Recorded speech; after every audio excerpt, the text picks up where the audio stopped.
I think we are live. What's going on?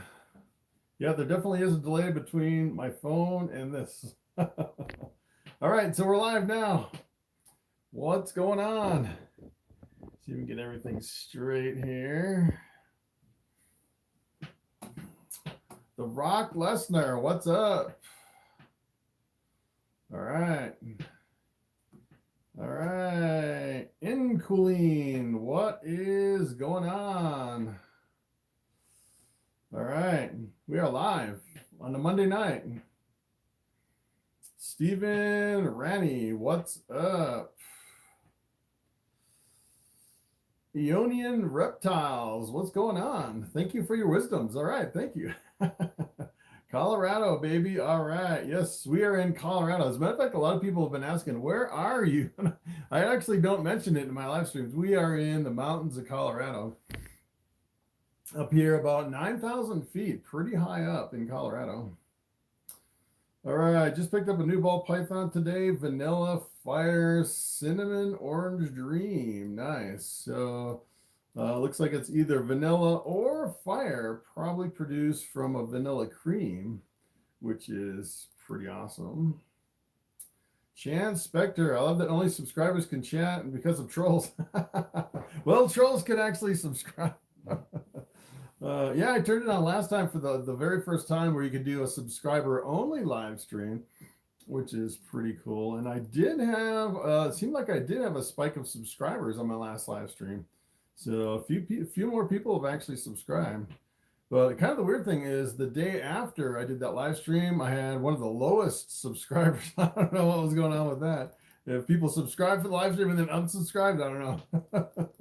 I thought that was kind of interesting. Andrew Bell, what's up? Annie G, what's going on? My snake hasn't pooped in 3 weeks. Let me tell you, snakes can hold it for a really long time, sometimes for months. And it's some people can get concerned about it, but I wouldn't worry at all about keeping an eye on that. No problem at all. The only time I'd worry is if they have like really runny, almost like watery kind of diarrhea, then I might be concerned, especially if they're like passing like rodents that are still kind of furry. Sometimes that can be a problem with your ball pythons. Savage Wildlife and Fishing, what's up? Finally caught you live. Yes, we are live. 26 people, 3 minutes into the live stream. All right, Carlos, what's up? Millerin Madness, what's going on? Trolls watch ads too. Yeah, even the trolls watch the ads. So kind of the interesting thing with trolls is if someone gets on here and starts trolling, if I ban them, they're pretty much banned for life. They go on the ban list on my channel.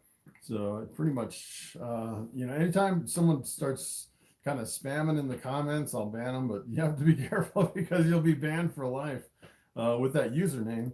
Unless you change your username, you could do that too. Alex Van Wielden, what's up? Love your channel, new to breeding. Thanks for all the info. Glad I can help. Yeah. Sean Brooks, what's up? Seems like I've been missing lives here lately. So yeah, I just randomly do lives, sometimes early, sometimes late. Just seems like anymore, if I haven't posted a video for a few days, I'll just kind of jump on a live stream, which is kind of the easy way to keep my channel going. I know YouTube really likes you to keep going on your channel. Let's see. I'm going to breed my Vanilla Fire Orange Dream Cinnamon to my Pastel Orange Dream Banana, shooting for Super Orange Dream Banana Cinnamon. Wow. That's a pretty wild combination. That's pretty awesome. Yeah, what you can actually do is breed that to either a vanilla or a fire to prove out which one you have, vanilla or fire. Because with the fires, you get the all white snake, the black-eyed leucistic. All right, Manuel Noriega 1, what's up? I got a snake a month ago, watched a ton of your videos, and now I have 9 snakes. All right, and building my own rack with ARS tubs. Learning everything from your videos. Yeah, that's I'd say that's probably one of the best ways to go if you actually use the ARS, just the tubs, and then built your own rack, which would be pretty cool. You'd have kind of the high-end tubs, and then you'd have you could save on the construction, especially if you did like wood or something like that.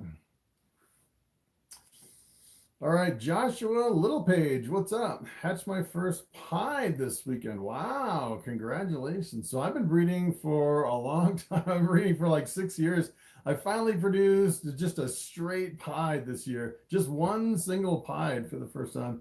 I produced some albino pieds and other pied combinations, but this is the first year I'd produced just a straight pied, which is pretty cool. Big Birdie, what's going on? Advice for starting YouTube. So I actually watch quite a few channels on how to build your YouTube channel. And one of the best pieces of advice is you just have to press record. I mean, you can make any kind of a video, just get a camera or a phone and just press record and start putting out videos. That's I'd say probably the first maybe 30 videos, 30 to 50 is pretty much just practice, I'd say. Practice being in front of the camera and talking. I'd say it's a little awkward, and a lot of people are really nervous at first. But let me tell you, after you get used to it, it's just for me, talking into the camera, it's just me and the camera down here with me and Bobby, and nobody else is, in the room to kind of distract me or anything. And you get to the point where you're not nervous at all. It's kind of interesting. But yeah, when you first start, it could be pretty nerve-wracking. I've been watching your videos on my way to work, home, in bed. Nice. As a matter of fact, before I actually started my YouTube channel, that's what I would do, is I would watch some of these big YouTube ball python breeders, and I would just, on my way back and forth to work, I just hit play, and I would just play through all their videos. That's where I learned quite a bit of stuff from a lot of other breeders doing YouTube videos, which is a really good way to learn. Just even if you're not looking at the phone, you can just play it and listen to what they're saying. Let's see. Have you found any of Lori Torini's content? No, I haven't seen that channel. Fascinating training info. All right, the Bird Dude. What's up, Bird Dude? Catching a live stream. Love your channel and knowledge. Thank you. Thank you. All right, we got 44 people on already after 8 minutes. Going pretty fast. 47. Pretty awesome. Richard Barton, what's up? Moonstone, channel member. Thank you for being a channel member. I can see the little icon next to your name there. What's up? Justin, did you always want to breed ball pythons, or is there any other species you worked with? So, yeah, it's kind of interesting. When I first learned about snakes and breeding snakes, as a matter of fact, when I first got into it, I was pretty much into a whole bunch of different snakes. And I started out with corn snakes and king snakes and Australian Woma pythons. And then I went to my first reptile show. And that's kind of what was kind of like the final thing for me. Is I had no clue about ball pythons or anything. I went to a reptile show, and out of all the snakes, there's just everybody crowded around all the ball python displays. I was like, what's going on with ball pythons? I had no clue. And then I found out about the genetics and all the different genes, and I was just kind of blown away with ball pythons. And pretty much after that, I kind of transitioned out of all the other snakes and went over to 100% ball pythons. Except my really big reticulated pythons. But yeah, I felt like I've been into ball pythons for about 6 years now, and I felt like I kind of missed the boat as far as I wish I would have known about it like 10 years ago, and I really would have got a jump start on a lot of these projects. Are you working on any scaleless projects? Yes.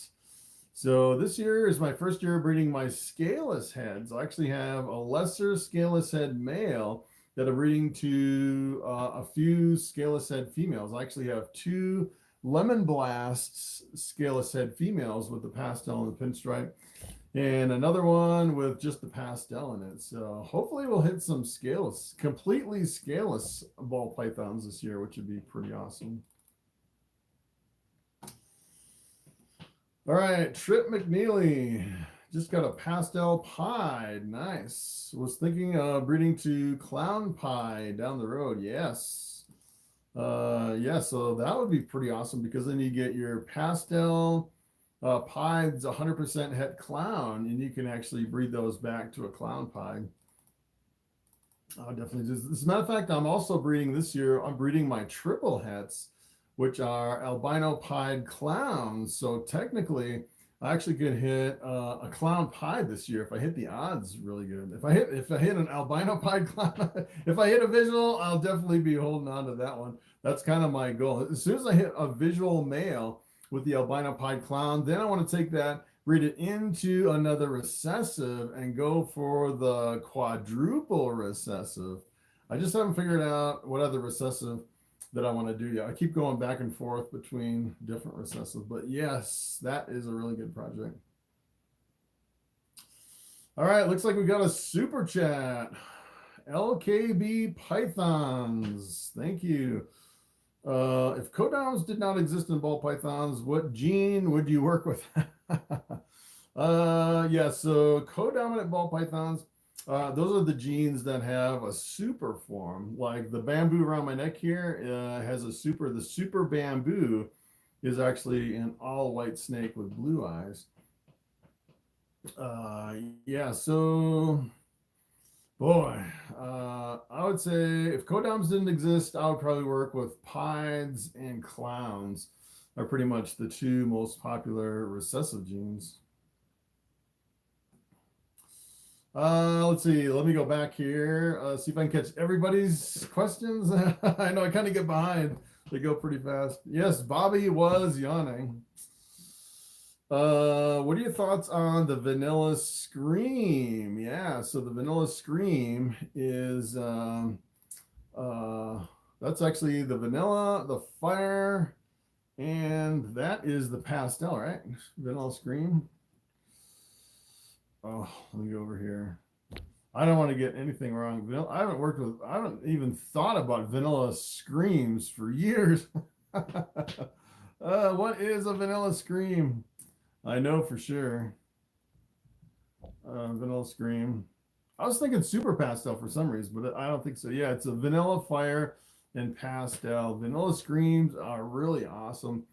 Kind of the challenge with Vanilla Screams is if you actually breed them to something, it's kind of like breeding the highways and the freeways with the gravel in the yellow belly or the asphalt in the yellow belly.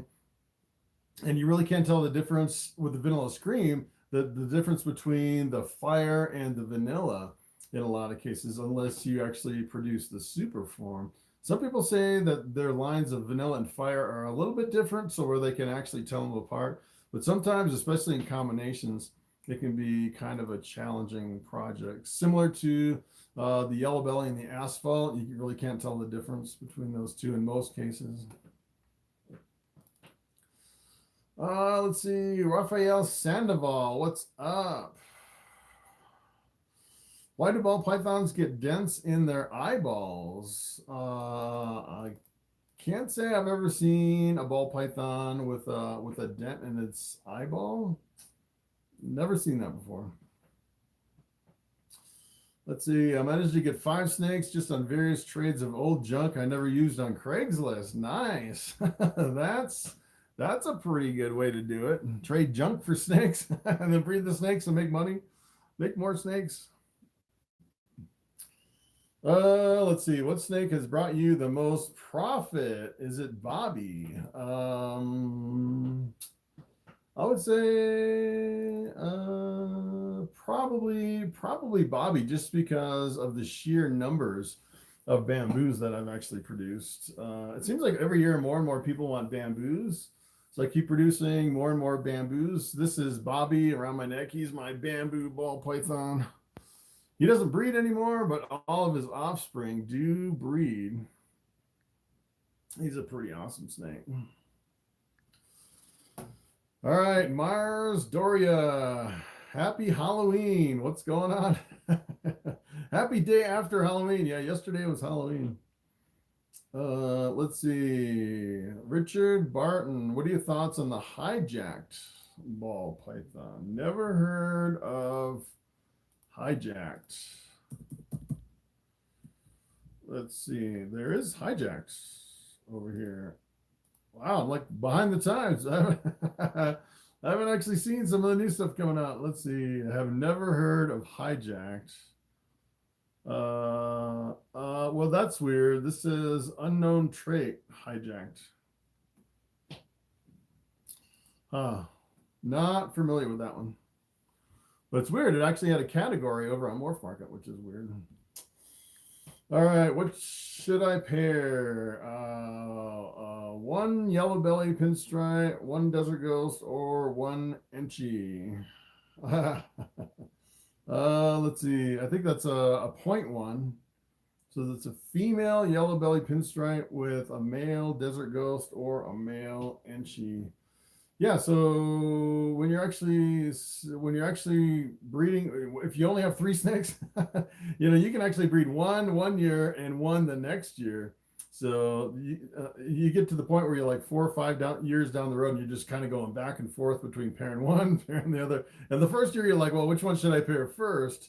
Well, keep in mind the second year, you can actually pair that one, the other one. So it doesn't really matter which one you pair first. So you'd have a yellow belly pinstripe with a desert ghost. So everything would be het desert ghost. You have yellow belly pinstripes.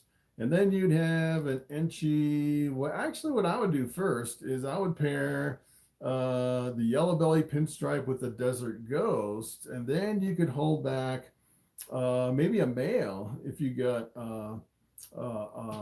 well, you'd have to actually hold back a female. Hopefully you'll get a yellow belly pinstripe het desert ghost female. You can hold that one back, breed it back with your het desert ghost when you're breeding your Enchi back to the other one the next year. That's what I would do. Harry Potter, my snake won't eat. I have a lot of snakes in here that won't eat. It's a pretty common problem. Yeah, sometimes you just have to kind of wait them out, just keep offering food every week. If they go too long, you can go back to alive. Usually if they fast a real long time, usually a live mouse, every single time they'll eat a live mouse for sure, like a full-size adult mouse, depending on the size of the snake. Yeah. Let's see. I might breed the GHI with the Spider Enchi Yellow Belly Asphalt. Do you use any FB20 tubs? So all my tubs here in my collection are actually from ARS Caging. I don't have any Freedom Breeder racks here in my collection. All right. Let's see. Chris Godfrey, what's up? Ever since I switched to racks and Reptichip, I keep getting stuck sheds. I always keep the water bowl full and always overflow. What else can I do? So you can actually go to an all-room humidifier, which is what I do. I actually have like a swamp cooler, like a portable swamp cooler hooked to a humidity controller.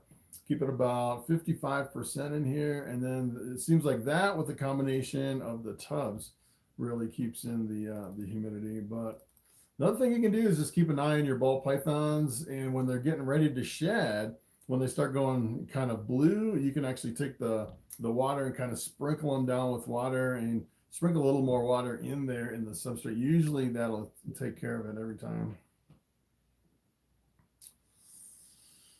All right, let's see.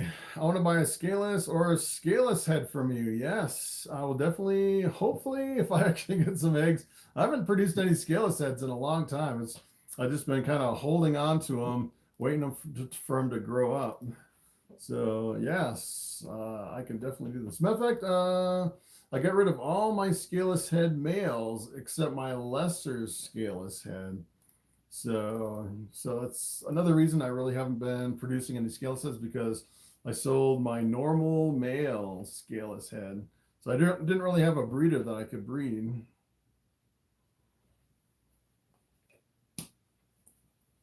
GD. Can you go to jail for whacking a rodent in 2021? I would think you probably could. You definitely want to euthanize rodents with CO2 is the way most people would recommend. Austin, what's up? Bob just proved 1-2 super black pastel pied scaleless. Wow, just produced. So that's 1 male, 2 females, super black pastel pied. Wow, that's pretty awesome. Those are panda pieds, super black pastel pieds.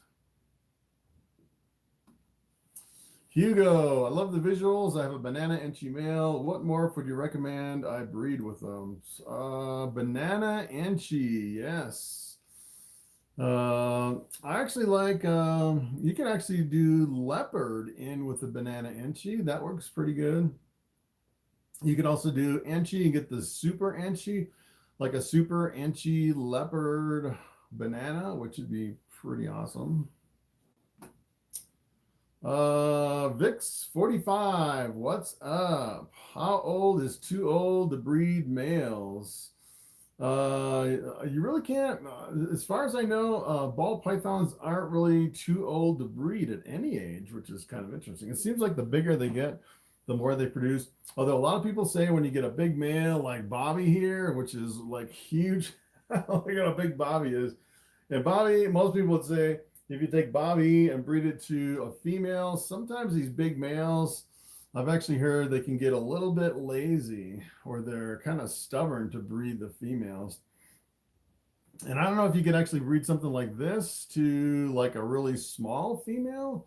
I don't know if that would work too good. I don't know if it would be too old, maybe too big. Some of the really big males you might have problems breeding, I would say. All right, Simon T. Reptiles, what's up? What would you breed a bamboo ultramale to? Wow, bamboo ultramale. I've actually seen those. Those are pretty awesome. That's a pretty high-end thing. So what I would actually do is I would keep going with the ultramales. Find an ultramale with some other genes or a head ultramale with some other genes and work it in with the bamboo. One of the good ones with bamboo is pinstripe. I really love the pinstripe. Personally, I like the pinstripe, the pastel with the pinstripe, and the calico in with the bamboo. So if you can actually produce like a calico bamboo ultramel, that would be something right there. I don't know if you'd actually get a lot of white on the sides with the ultramel because the ultramel is so visually dominant. It'd be kind of interesting to see what that would look like. All right, Scatterbrain. That's a pretty funny name. I hit an ivory from a pastel yellow belly cross to a spider yellow belly pairing.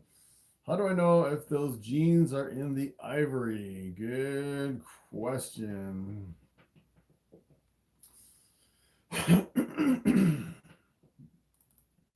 So sometimes with the spider, you can actually see a little bit of head wobble. If you see any kind of a head wobble or stargazing, you know, that would be an indication that you might have spider in your yellow belly.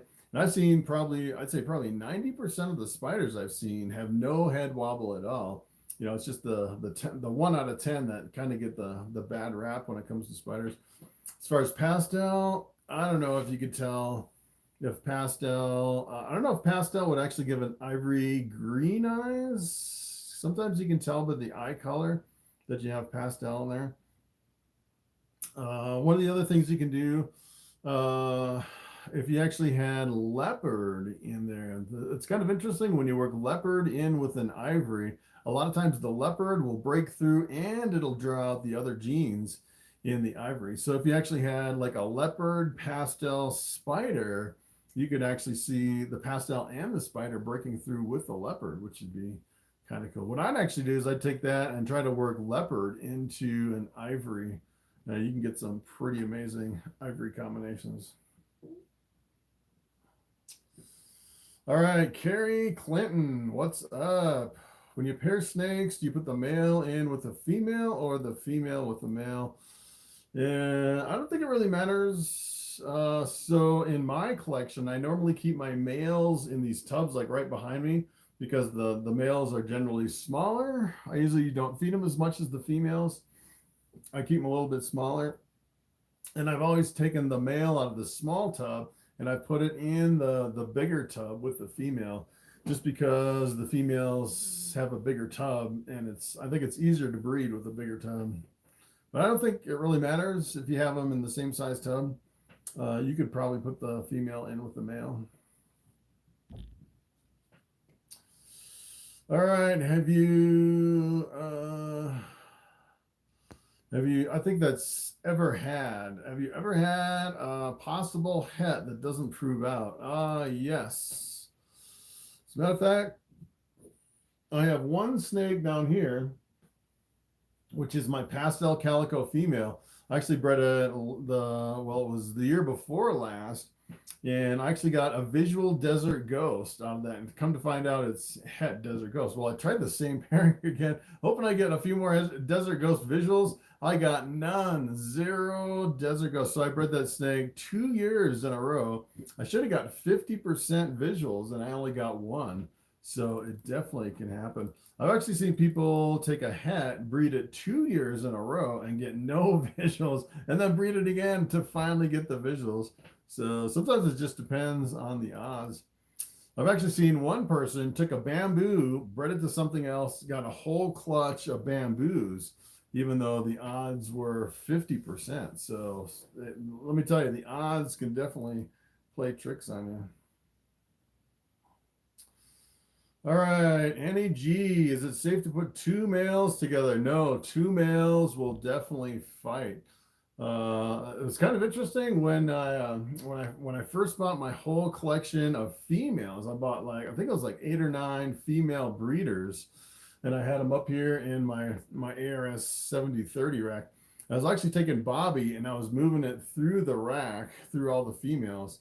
And I put him with one of the females, and I was doing something else in the room, and all of a sudden I heard this kind of rumbling in the tub. I was like, what in the world is going on? It's like the whole rack was shaking. Come to find out, I put Bobby in with a male that was supposedly one of the females I bought in the collection. Turned out to be a male. And when I opened that tub, Bobby came flying out of that tub. It was so funny. But yeah, they definitely do not get along, especially in breeding season. Let's see, again with the rodent whacking. Yeah, we were talking about that in the last live stream. Whacking rodents. What's my favorite morph? It really depends on the morph. I would say the bamboo is probably one of my favorite standalone morphs, as far as just being really impressive by itself without working any other genes into it. Kind of one of the challenges of the bamboo is when you work other genes like a pastel or fire, some of the other genes that bring in some color into the bamboo. The bamboo is so visually dominant that sometimes it'll mostly mask a lot of those other genes. And then of course bamboo's in the blue leucistic, so you get the white snake when you combine it with a lot of other genes. I would say, other than that, I would say probably like some of the supers, like a super orange dream, I think has probably one of the best potentials to bring in some really bright colors. So, but it's hard to pick a favorite. There's so many different genes, and they all have their advantages and disadvantages. T&J Reptiles, what's up?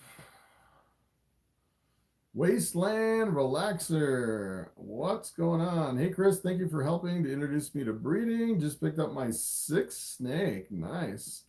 Leopard Ivory, nice. So the leopard the ivory is this super yellow belly, and one of the few genes that actually pulls color and pattern out of that white snake is the leopard, which is pretty awesome. I'll be pairing with an ivory, an inchy, yellow belly, asphalt, and super gravel. Nice. So you make highways and freeways. Yeah, that's a pretty awesome combination. Yellow belly slash asphalt. So yeah, that's pretty awesome. So yeah, so the only two genes that really pull out the color in the leopard is the inchy, and the leopard will pull color out of the ivory, which is the super yellow belly. I actually did a video on that, and that's probably where you kind of got into that project, I'm thinking, with the ivories, the inchies, and the leopards, the asphalt, and the super gravel. Yeah, so those are all really good combinations. You got some good snakes there. Let's see. Dents in the eyes, being dehydrated. Never seen that. Noah Hatcham, what's up?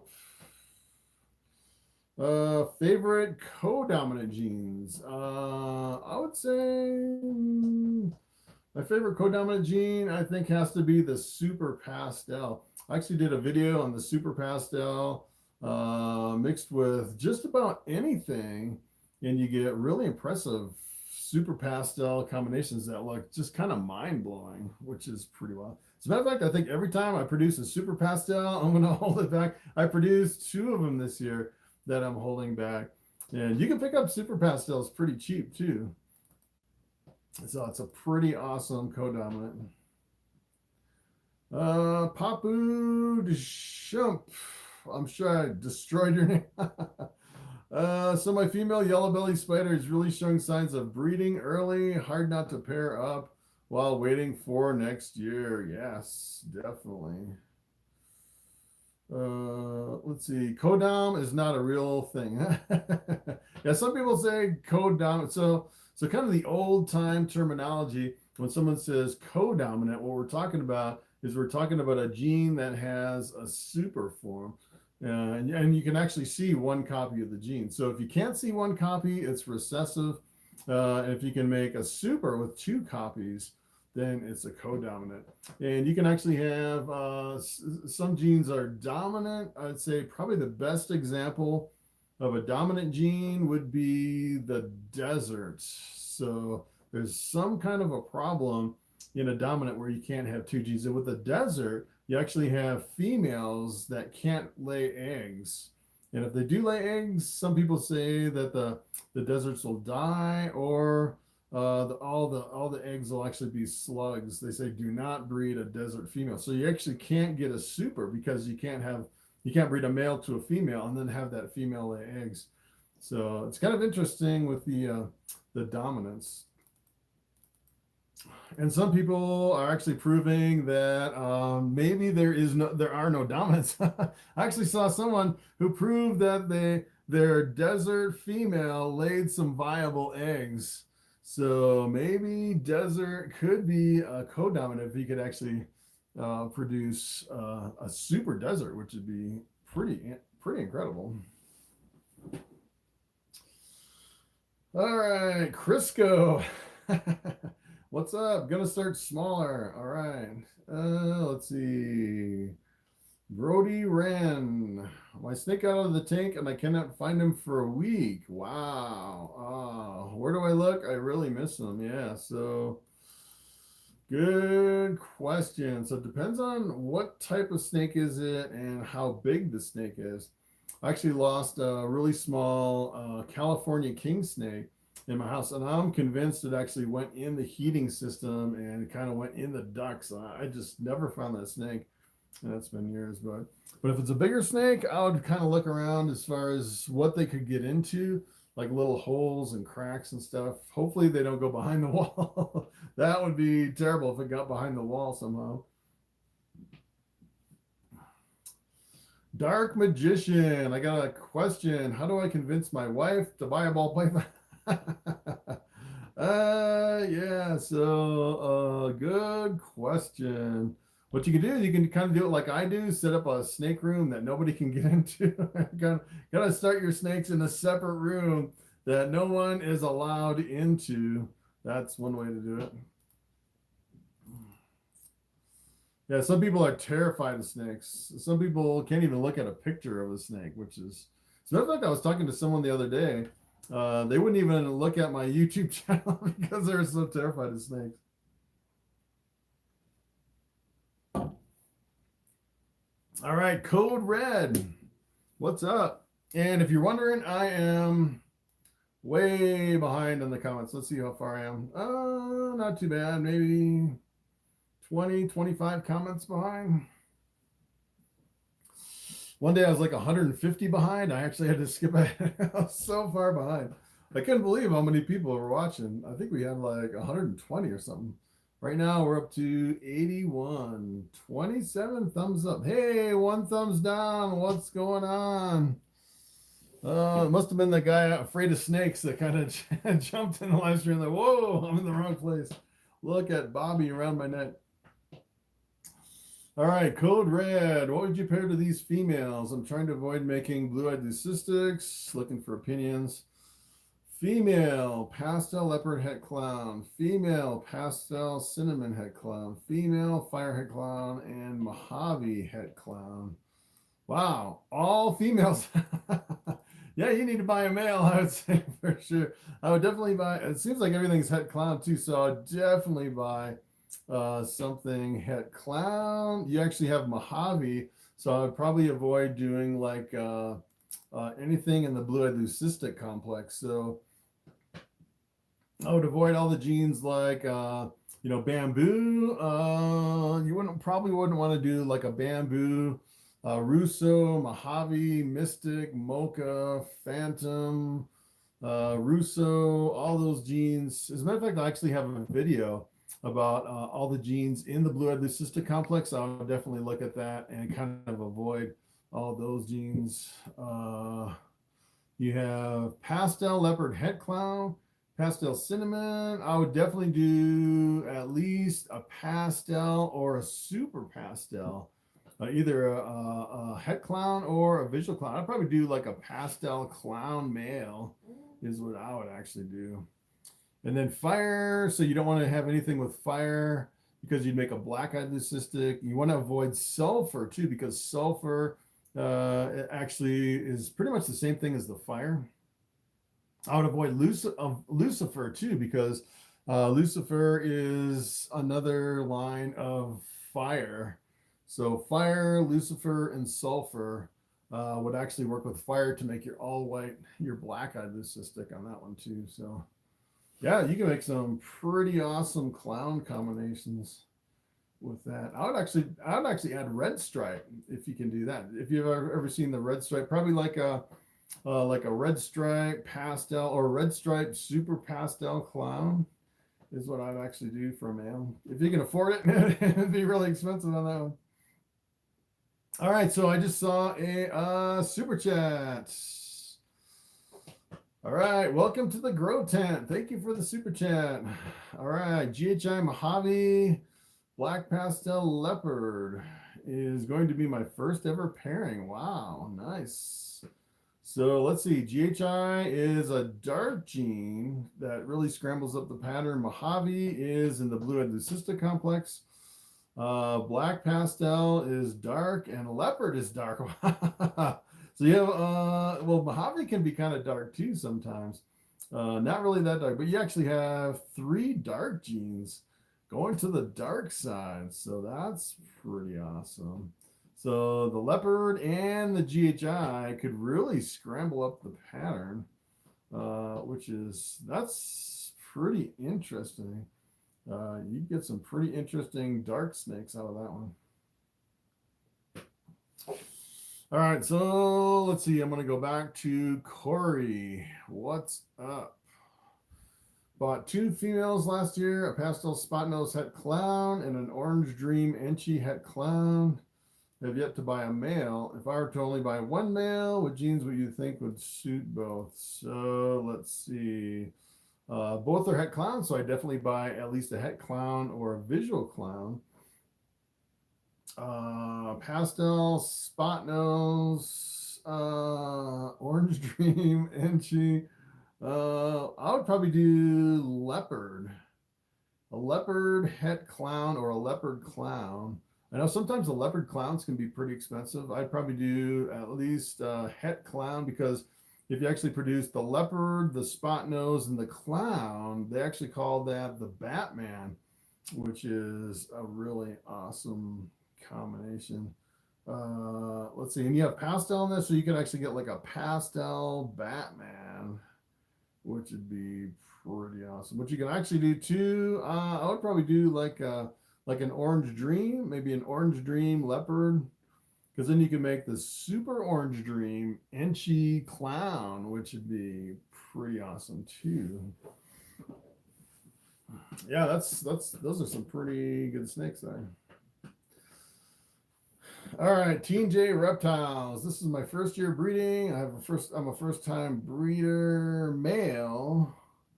Any tips to get them to breed, or just keep trying? And how long would you keep them in with the female? First time breeder male really depends on how old that male is. So I would say if your male's at least 2 years old, you just throw them in there. Yeah, I'll just put the male with the female, wait about 3 days, wait at least 3 days. If you just have two snakes and the male with the female, I'd probably do like 5 or 6 days, keep the male with the female, and then separate them for a couple weeks, feed them, clean them, and then every 2 to 3 weeks, just keep putting the male in there. At least once a month, I'd say. You want to put the male with the female. You could probably just schedule it once a month for like 5 months. Just keep cycling them through that way for like at least 3 days. You could probably go 5 or 6 days if you just had one pair. Oh, Bobby's choking me out. All right, let's see. On a scale of 1 to 10, how safe is it to take a ball python out and about all day? Does it stress ball pythons out if more than one is, let's see, if more than one are and in one another's sight? I don't know if I take a ball python out all day. It seems like Bobby around my neck here, it seems like he gets a little antsy after about an hour, unless he kind of falls. It seems like lately he's just been falling asleep on my shoulder. But if you're like handling him all the time, I'd say probably about an hour would be like 45 minutes to an hour, pretty much the maximum. But if you actually just have him on your lap and you're watching TV all day, and the ball python's just kind of sleeping on your lap, I think that would be fine to have them out longer. But yeah, I don't know if I'd really like out and about play with them constantly all day. I think that could be kind of rough on a ball python. Probably the best thing is to get more than one ball python. You can kind of cycle them through every hour. That's kind of what I do in my live streams. And then as far as one seeing another one, I think it actually kind of relaxes them. If you have more than one ball python out at the same time and they can see each other, it seems like even the more aggressive ones can really be tamed down if you have more than one. All right, Biggins79.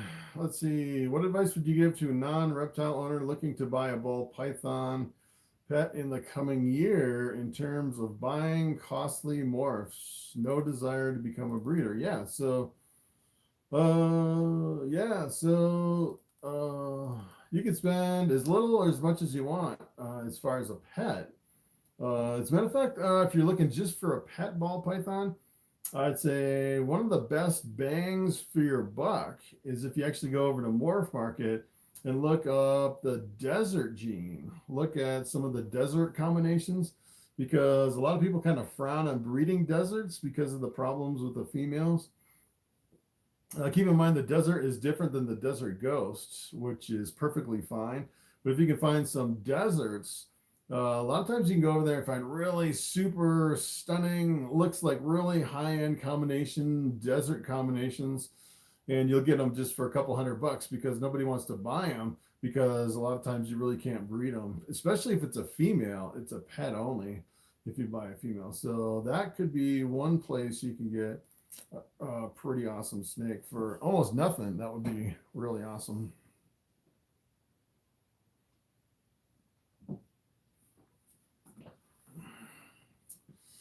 All right, Theodore, what's up? Can you discuss air versus surface temperatures and ideals for ball pythons? So I'm not really a stickler when it comes to temperatures. I think they can withstand quite a big difference. So I actually keep my ambient room temperature about 81, and then I keep a hot spot in the back at 90 degrees, the hot spot in the back of the tub. But I'd say you could probably go down to, probably high 70s as far as ambient, maybe mid 70s. But I would definitely do like a hot spot of 90. Kind of what I like to do in the tub is I like to move all the substrate away from the hot spot so they can sit right on the plastic on the hot spot. So you don't have, I've actually seen some people where they kind of measure like with a temperature gun, the top of the substrate on the hot spot, and they'll really bump up the hot spot temperature because there's a difference between the hot spot and the top of the substrate. Well, the problem is if the snake burrows down underneath the substrate and gets to that hotter hot spot, it can be too hot for the ball python. But I'd say anywhere from usually, mid to high 70s as far as low, and probably 90, 92 for the hot spot maximum. I'd say are kind of the ranges that you want to be in. All right, Richard Barton, do you think you'll do more bamboos, or would you try a scaleless head to bamboos? Yeah, so yeah, scaleless head to bamboos, not sure. It'd be kind of interesting. Kind of the weird thing about scaleless heads, and scaleless, if you actually produce a completely scaleless ball python, the visual appearance of the snake is completely different than the scaled version of that snake, to the extreme where you almost have to relearn all the morphs as far as the scaleless version of all the genes. So I've actually seen, scaleless with multiple genes in them. If you actually take those and compare it to the scaled version, it looks completely different. You can't even tell the difference. So I'd imagine if you actually took bamboo, work it into scaleless, and actually hit the completely scaleless bamboo, I doubt that it would actually look like a regular bamboo. It'd be kind of interesting to see what it would look like. But you probably wouldn't even recognize that it was a bamboo, which would be kind of interesting. I'm not sure if I'm going to really expand on the scaleless or scaleless head projects. I'll probably just breed what I have every now and then. I don't know if I'm going to expand on it. I'm thinking maybe expanding more in the desert ghosts, the visual pies, the visual clowns. Working on my triple hat, quadruple hat projects is probably what I'll expand on as far as what I'm going to kind of focus on here in my collection. Best place online to buy coconut husks. Good question. So, yeah, best place, the cheapest place is if you actually buy it by the pallet. You can get it pretty inexpensive. So, they're actually the Pro Coco pallets, the short pallets, are actually on back order right now. I'm actually going to order one, and you get, I think it's like 105 blocks for just a little over $10 a block, which is pretty nice. You can actually get one of the large pallets, and it comes down to like $8 a block, which is pretty amazing. As a matter of fact, you could probably get it like $8 a block, and then just go to the reptile shows and just sell it like crazy, and probably do pretty good just selling. You could probably mark it up, make a few bucks on every block, and you could probably do really good. But yeah, if you go to like Amazon or something, it's like $25 a block. It's ridiculous. I actually went to a reptile show here locally, and it was like $25 a block. I wanted to buy like 10 blocks. It's like for 250 bucks. I think I'm gonna wait for my pallet. Jessica, what's up? Nice to see you. Hi, Bobby. All right. Jesse the Boss Gaming, what's up? Watching from Columbus, Ohio. Nice. Let's see how far we're back on the questions. Not too far back. Maybe we're getting pretty far behind. 30 questions. Let's see. All right. Biggin79. What's the limit to producing new morphs? Is the breeding community looking at producing new morphs into the future, or are new morphs at the limit? So personally, I think there are new morphs all around us in everybody's collection. I think there are new genes and new morphs popping up all the time. And a lot of times you're just so busy and you have so much going on with all the known stuff that, a lot of times you kind of focus on, all right, I need to make money instead of kind of playing around with these dinker projects to see if there's something there. So like, for example, in my collection, I have some kind of weird stuff going on. And I would dare say if you ask most breeders that have, more than, like 40 or 50 snakes, a lot of times you'll see people saying, hey, I actually have some snakes that look a little bit different. Some, for some reason, some have a weird pattern or a lot brighter. And I think there are a lot of morphs just kind of floating around in a lot of people's collections that people just don't have the time to look at. So yeah, so every now and then you'll actually isolate one of those morphs like I did this year. And I think we'll see a lot new morphs kind of popping up in the future. All right, let's see. Wasteland Relaxer. My friend produced 2 leopard ivory spiders. Wow. They had a crazy blown out gray pattern on a white background. He produced them by accident because he couldn't tell there was a spider in there. Wow. That's kind of crazy. Huh. Gray pattern on a white background. That's pretty wild. So the ivory is the super yellow belly. And if you add leopard, it actually, you can see the leopard in there. And if you produce spider in there, the leopard and the spider will actually break through the white snake, which is pretty crazy. Let's see. Yuki Evans, what's up? I plan to start breeding balls myself soon. Are there any tips on getting name out there? Yeah, so I would say, yeah, just start producing ball pythons. I think probably one of the best ways to get your name out there is to go to some of the reptile shows. As a matter of fact, when I started out, it's kind of interesting because you go to a reptile show and a lot of people selling at the show have been selling year after year after year, and they're pretty much all the regulars. And the first time I went to the show, like a whole table with 60 hatchlings, everyone's looking over like, who in the world is this new guy over there? And I think it really helps to have cards. So when people come out and they start talking, they're like, hey, who's this new guy? And they start talking to you, that you can actually hand out a card.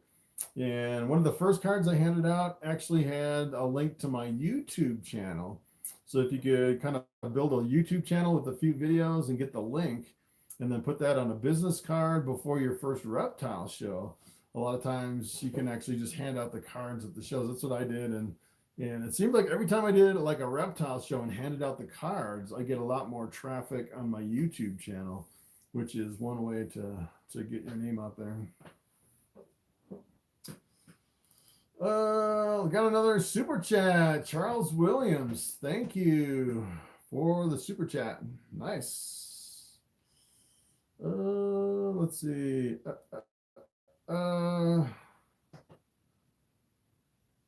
Let's see. The one leopard ivory spider had a ring of white scales on the top of her head. We called her Halo. Huh? That's a pretty wild snake.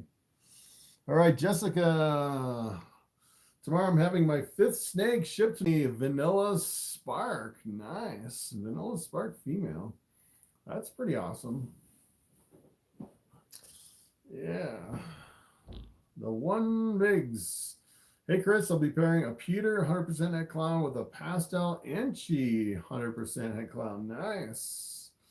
Yeah, so you can make some, yeah, the pewter, the pastel, and the Enchi. Nice. You can actually, so it'd be like 1 out of 4 that you get a visual clown breeding 2 heads together. Father Son Reptiles, what's up? Skeptic Knowledge. Hey Chris, just got my 2nd baby snake, corn snake. Looks dark brown and silver gray. Nice. Yeah, I kind of missed my big corn snake, big red. I used to I used to keep him around my neck, but he is so squirrely and so long.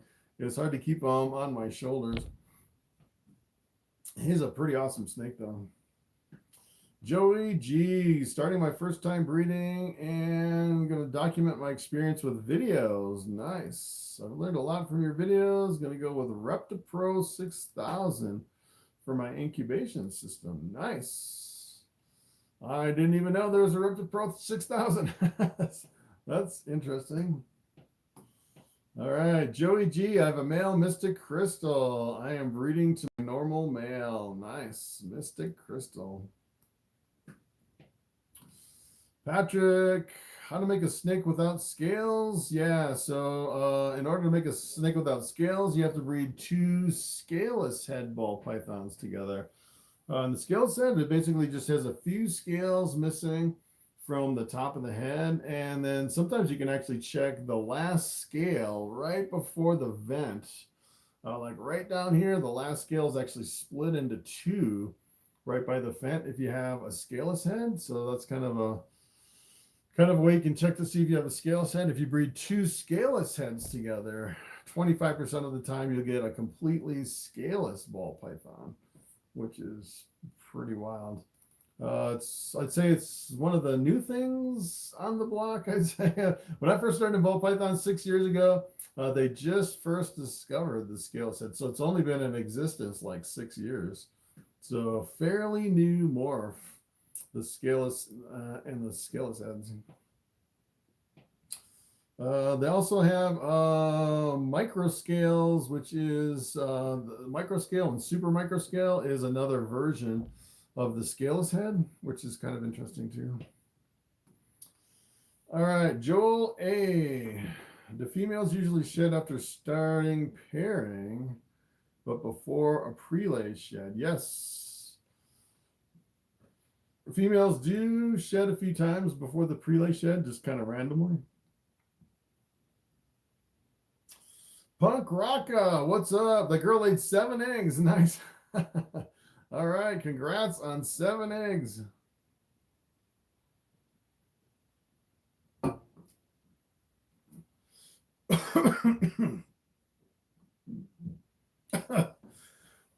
I just breathed in some Coke.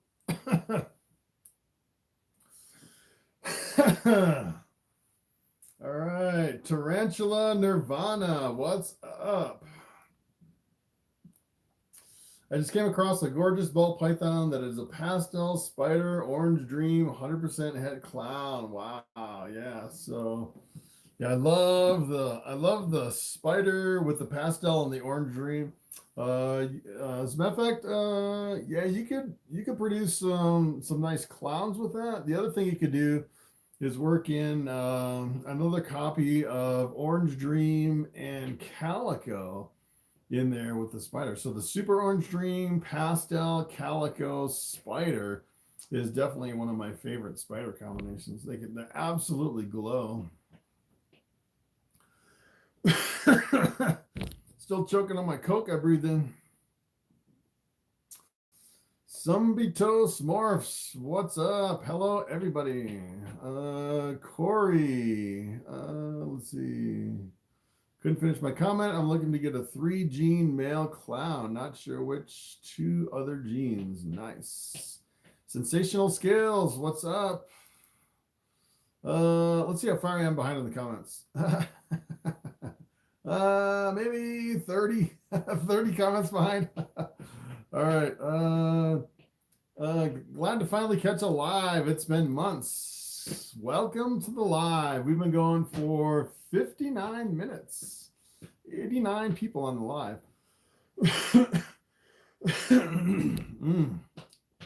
If I can, I breathed in my Coke. Still choking on it. Let's see. Work until the vaccine. Nope, not me. Politics in the live, the vaccine. Let's see. Nuclear blasts. I think sulfur mixed with clown looks really good. Yeah, so keep in mind the sulfur is pretty much the same thing as fire.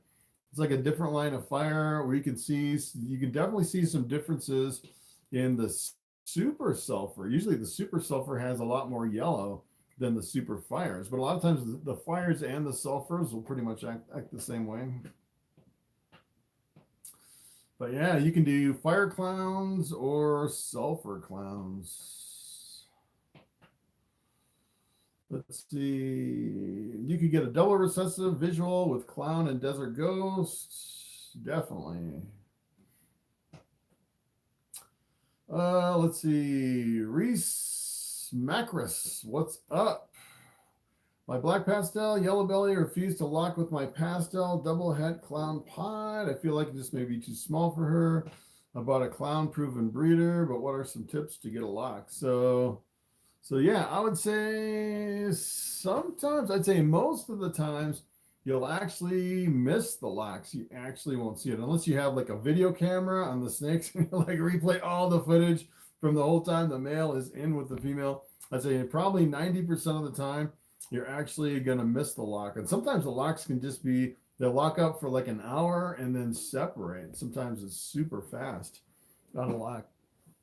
And sometimes they'll lock up for days too. So I used to kind of peek in all my tubs and check for locks when I first started. And I don't really do that anymore because I'd say sometimes you'll actually interrupt them and you'll break a lock, which I don't really like to kind of risk breaking a lock because you're always wanting the lock.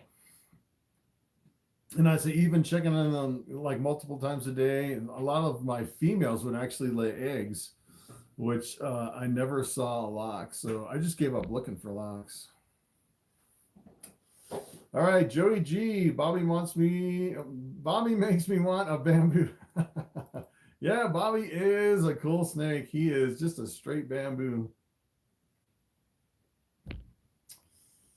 Let's see. Yeah, you can put another male in for competitive mindsets. Yeah, I've actually seen some people trying to get locks where they'll take another male and put it in with the first male just for like a minute or two, and then take it out and get that male kind of riled up, and then take that male, put it with a female.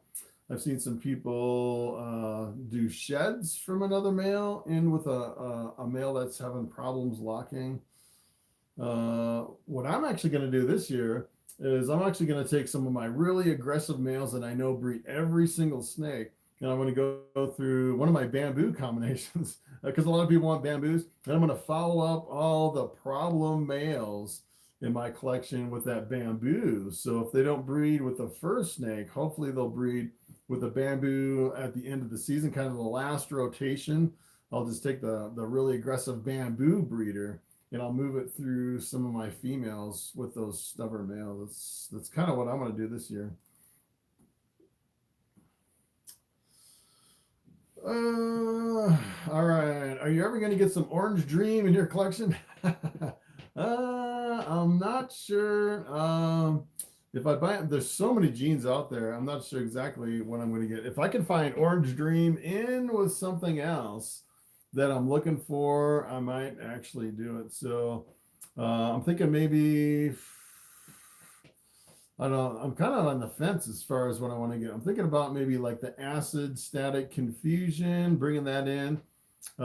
Maybe some puzzle. I might do puzzle in my quadruple hats if I can get that at some point down the road. So if I can get like an Orange Dream puzzle, even the puzzles are really expensive, or like an Orange Dream confusion. I don't know. So, you start adding genes with some of those, and sometimes it can be really expensive to get into those. I don't know. If I could find maybe like a breeder female at some point, if I decide to expand with Orange Dream, I might get some. It'll probably just be like an add-on if I do get into Orange Dream. How about a Pastavi Clown male, Mystic Clown female pairing? Both visuals. Mystic Potion Clown. Wow. That would be interesting. I don't know if I've ever seen a Mystic Potion Clown. So keep in mind, the Mystic Potion is actually the combination of the Mystic and the Mojave, which is technically a blue-eyed leucistic. So it could be really visually dominant. You might not see much clown actually coming through. I bet you would see some, though. It'd be an interesting combination. If you want orange, I would remove pastel. It brightens the oranges into yellows, takes away from the orange more yes. Yeah. So if you actually add pastel to like a super orange dream, it would take away the orange, but you can get some really like super bright combinations. Not really as dark orange as some of the orange dreams, but it's definitely really super bright. Bobby the Bamboo is why I bought Xena, my bamboo. Bamboo pastel motley 100% het clown. Wow, that's pretty wild. Let's see. My only other current male is a baby leopard spider axanthic. That's interesting. I don't think you'd even be mature. Does that matter? Yeah, so yeah, you definitely want to make sure your males are mature before you breed them. Michaela's Farm, what's up? Hey, Chris, hope you're doing well. Just stopping in before bed. Hopefully you're still here. I'm like 50 questions behind. Kind of plowed through the comments, slowly catching up. All right, Corey, I'd like to get a double recessive, just a bit more than I want to spend, leaning towards leopard Enchi or leopard fire. Yes.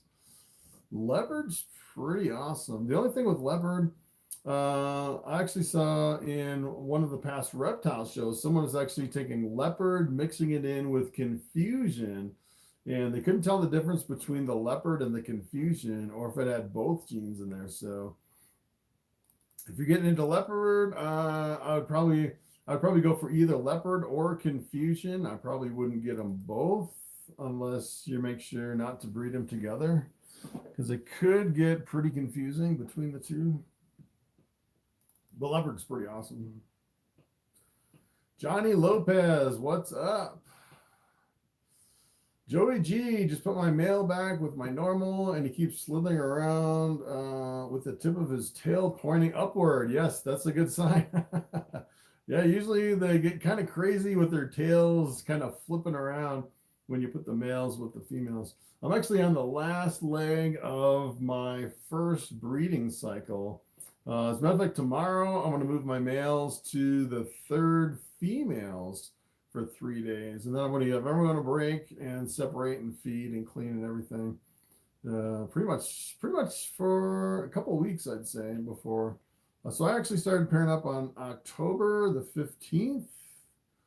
So I'll actually separate on the 4th, which is kind of like a month schedule, I'd say I'm on. This will be like a week and a half before I pair up again. Kind of my typical rotation. Putting his tail up. Yeah, my reticulated pythons will actually do that, kind of point their tails up while they're, sometimes they'll like slap their tails against the side of the enclosure. Drank a shot of whiskey every time Chris says, as a matter of fact, as a matter of fact, I would take a shot of whiskey. Every time I say a matter of fact. Thank you, Wayne S. I've actually heard that before. Yeah, some sayings I do say over and over. It's hard to talk for like 3 hours straight without saying the same thing over and over. Some phrase or something. As a matter of fact, I do say a matter of fact a lot. I used to say, I was stuck on like basically, I'll say basically all the time, or there were so many things I was like stuck on. Actually, I said actually so many times in some of my old videos. I'd review them and I'm like, I said actually like 5 times. I got to go and redo that video. It drives me crazy. As a matter of fact, yeah. So I got to keep kind of changing it up. Basically, actually, yeah. So. Let's see. Are you going to get into the Sunset Project? Good question. I'm not sure if I'm going to get into the Sunset Project or not. I'm kind of waiting to get into the Monsoon Project. That's what I want to get into. Seems like a lot of people have been working with sunsets quite a bit. Monsoons are kind of a new development. Not a lot of people are into the monsoons. As soon as my YouTube channel blows up and I start making some real good money, I will definitely buy into the monsoon.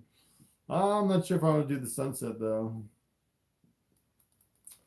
Let's see.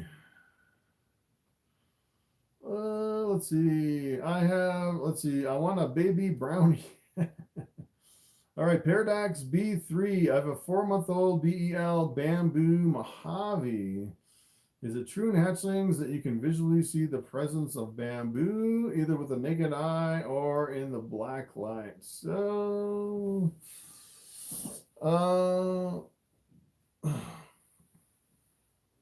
in hatchlings.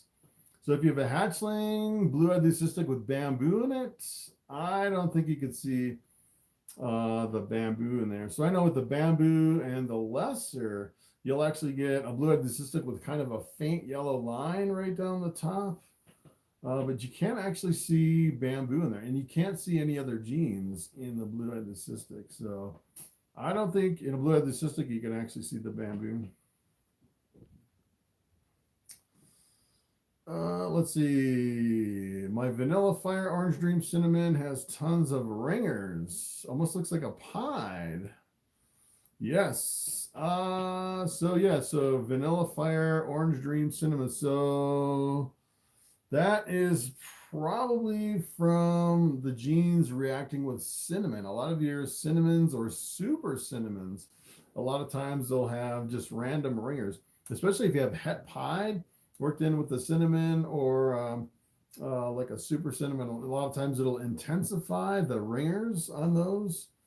But even with cinnamon, I think it's the combination of your orange dream and your cinnamon coming together. As a matter of fact, I actually did a video on ringers where I looked at a whole bunch of ringers.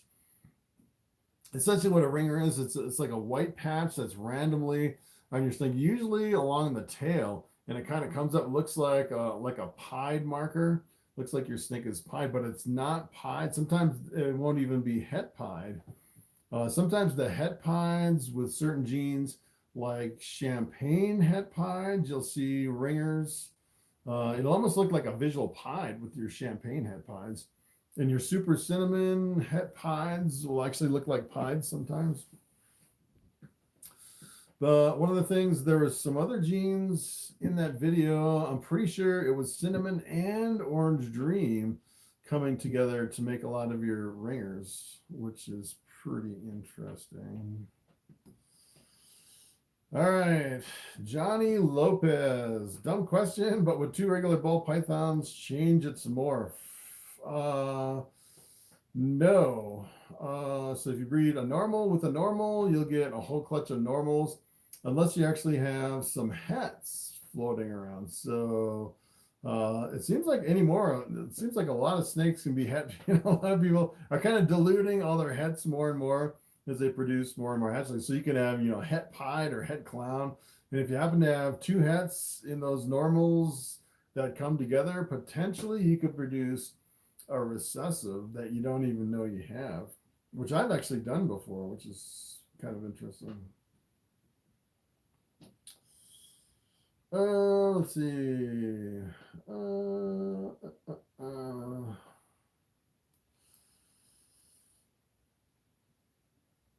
Life with Bryce. What's up? Hi, Chris. Huge fan. You inspired me to get into breeding.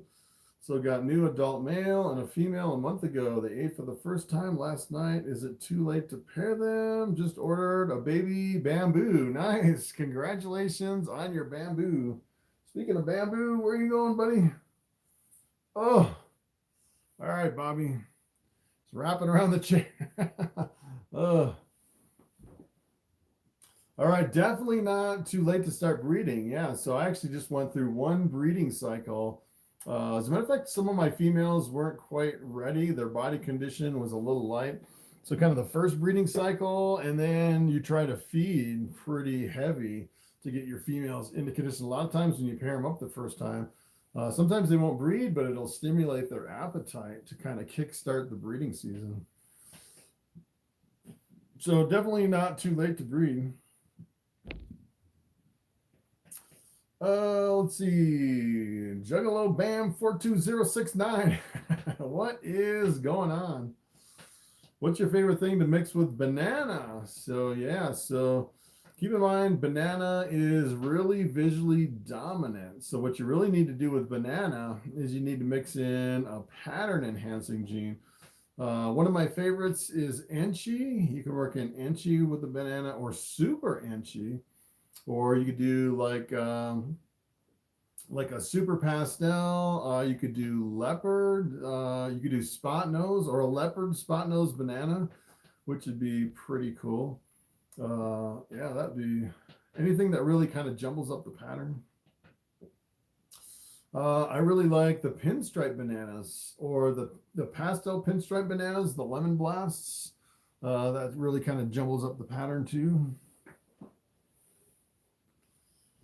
Let's see. Isa Smiriat.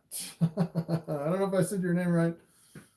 Any advice on transitioning from frozen to live? My Ball Python always kills, but leave it since he is used to frozen. Interesting. Yeah, so most people actually have problems going the other way, going from live to frozen. So that's the first time I've actually heard someone having a problem with live, which is interesting. Yeah, I'm not sure on that one. Probably what I would do is I would give him a little more time after he killed the live to actually eat it. So maybe you're just going in there too fast. So I just, a lot of times when you feed live, you want to make sure that the snake doesn't get injured. So you kind of check on him right away. What I would actually do is after he's got like a good grip on it, I would just close it up and leave him for like an hour before you come back. Sometimes they're kind of tricky with especially even with the frozen thought, sometimes they'll grab it. And if you keep watching the snake, they'll let go and then just kind of start looking around and kind of crawl away like they're really not interested. But in my experience, they'll always go back and eat it if you just leave them completely alone. So I'd probably, leave them alone for like half hour or an hour after you feed them to come back before you check on them. Ronald Cole Jr., what's up? Hi, Chris. Bobby's getting big. Yeah, Bobby is getting big. Look at how big he is. He's huge. Massive. Last time I weighed him, he was like 3,800 grams. He is a male bamboo ball python. By the way, Monty Cupcake is doing great. All right. Good to hear. Let's see. PJS Fish Tanks. What's up? Fish Tanks in the chat. What project are you most excited to work on next? Yeah, so pretty much my two most exciting projects this year, I'm actually breeding my scaleless heads together, hoping for a completely scaleless ball python. And I'm actually breeding my triple heads, my albino pied clowns together, hoping for at least some 2 recessive visuals. I doubt that I actually hit an albino pied clown visual the first time, but I actually have 2 females. It'd be awesome if I actually got some eggs from that, which would be pretty awesome. Mr. Danny Lane, what's up? Bananas look best with calico, black pastel, or Enchi. Yeah, calico. Yeah, I would actually, as a matter of fact, I would go over to like Morphmarket and look at all the different banana combinations, and kind of sort by the high price to see. As a matter of fact, probably one of the best banana combinations that I've seen are the banana freeways with the asphalt and the yellow belly. And those are absolutely out of this world. If you're looking for kind of a challenging project, something that goes really good with the bananas.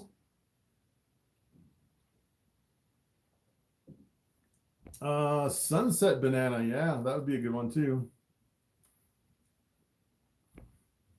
Banana Enchi clown, yeah. So I actually have a banana Enchi clown that it really faded as it got older, which was kind of disappointing. It looked really spectacular when it was young. It's really, it still looks really good, but not like it did when it was young. Clown DJI banana. Let's see. Haven't seen a sunset. Let's see. I have regular banana mail. Yes.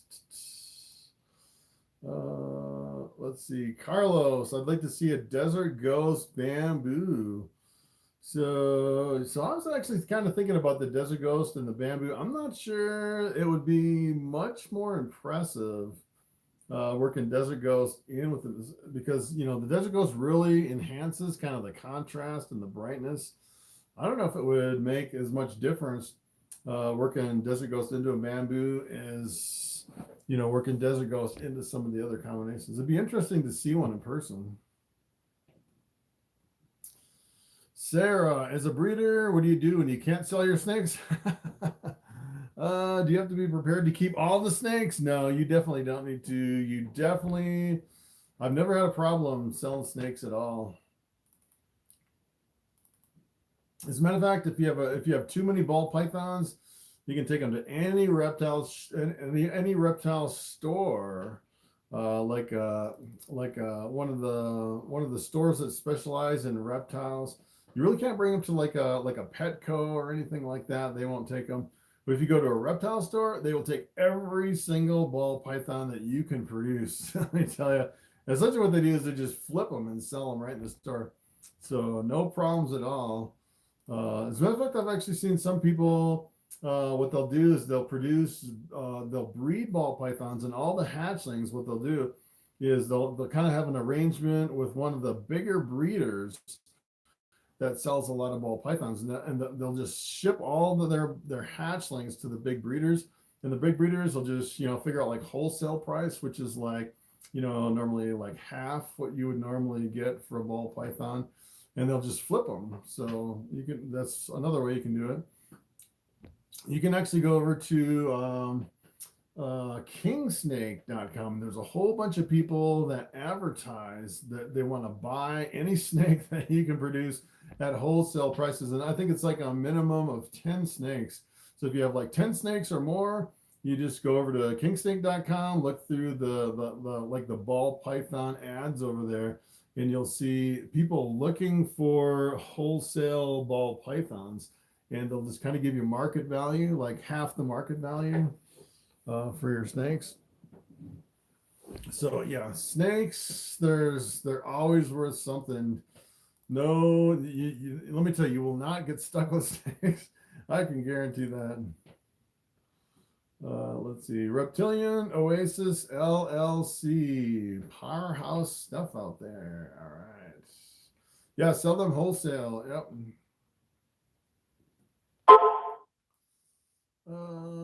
Let's see. All right. Just got a warning on my phone. That was interesting. Thoughts on KRG? Yes. So the KRG, that is the calabash reduction gene, which is pretty interesting. I actually did a video on the KRG, and I'm actually surprised that not a lot of people work with the KRG, and there's some pretty amazing combinations working KRG in with other combinations. It's almost like it's almost similar to kind of like an Enchi, where it really reduces it, but it's completely different than the Enchi. It's a really interesting gene. Yeah, I would definitely do KRG if you get. It'd be really nice to have like a whole collection or multiple snakes based around KRG and produce some new combinations and kind of take that gene and kind of, I don't think anyone's really explored the KRG. So it'd be interesting to take that and kind of work it to where you could really explore the potential of the KRG, kind of make it a little bit more popular. As a matter of fact, if you wanted to be really well known, you could take a gene like KRG and like build your whole collection around it. And then you would be known as the guy who is an expert in the calabash reduction gene, which would be pretty wild. Daniel Germani, Chris, I have these little white bugs in the substrate. Little white bugs. Potentially Those could be springtails. You might want to take a look at springtails. They are harmless, all natural, especially if you live like in like in a tropical environment. You'll have springtails everywhere. You'll have them in your flower pots and everything, and they're actually good. They eat the mold and the bacteria in your substrate. It's kind of like a environmentally, like the eco kind of a substrate, like a substrate cleaner. If that's what you actually have, it could be that. Caleb, what's the most expensive rare morph that you have owned or sold? So my banana inchy clown, which is actually breeding right now, so I can't pull them out. I'm actually breeding my snakes right now, so I can't pull many out. But my banana inchy clown was the most expensive. I paid $1,500 for that banana inchy clown back in the day. And probably the most expensive I've ever sold is like a $1,500 snake. So nothing really. I've sold a few for $1,500. Nothing really crazy expensive. All right, Angel, what's up, Angel? I bought a pair of pastel clown male and a firefly het clown. Nice. I have a normal male albino, and I was thinking to buy an inchy het albino female. By the way, love your channel. Nice, nice. So yeah, normal male albino. One of my favorite albinos is if you actually look at albinos with dark genes with albinos. So I know I'd say most of the people that have albinos, the first thing they go with or go after are the albino pieds. If you just look at kind of the sheer numbers, what most people go for. But I really like the albinos with the dark genes, like the GHI or the blackhead or any dark gene. Really, it makes a really high white albino, which is pretty awesome. All right, Willie Hughes, what's up? Is a 55-gallon tank too big for a 2-year-old ball python? Good question. So keep in mind, if you have a glass aquarium, the snake doesn't really see the glass as part of the enclosure. Essentially what it is you actually, the living space for a ball python is the hide. And that's kind of why I like these racks, because the whole enclosure acts as the living space for the ball python. So if you actually have a ball python in a 55-gallon tank, I'd say 99% of the time, that snake is going to be in the hide, and you're just going to have a big empty tank with what looks like nothing at all in there. So what you really want to do is you want to have a hide that's the big enough size for a 2-year-old ball python. So I would say you probably want to hide like as big as one of these grow out racks from ARS. So that is what I would shoot for, a bigger hide as far as that. So the tank size doesn't really matter, I don't think. Let's see. Hey, I'm catching up with the comments. Wow. I think I'm only like 15 behind. All right. All right, father-son reptiles just got an ultrasound yesterday. I'm trying to breed year-round. Nice. Yeah, that can get a little bit confusing breeding year-round.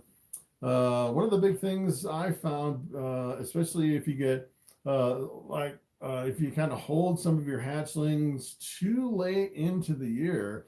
I actually did this the year before last.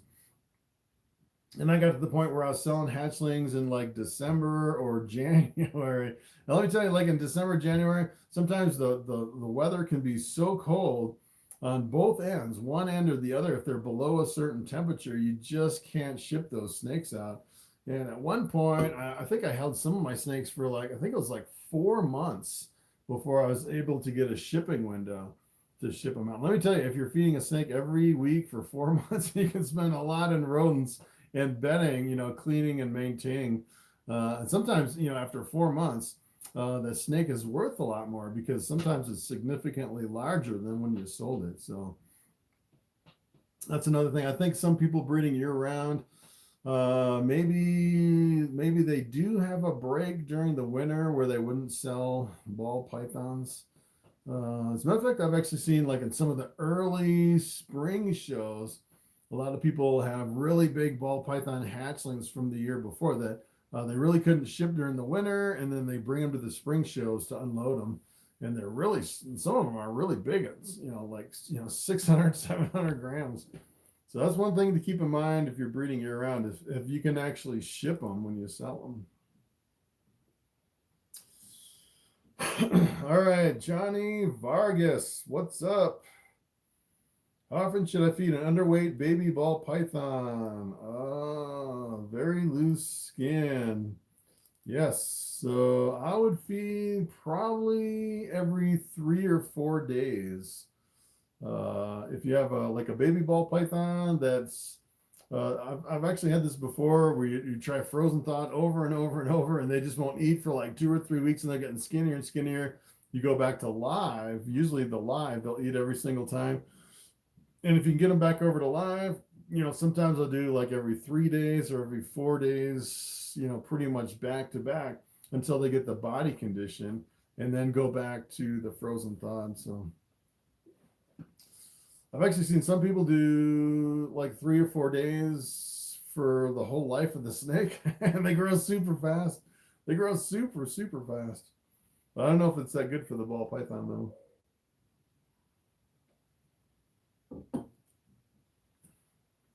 All right, Paradox B3.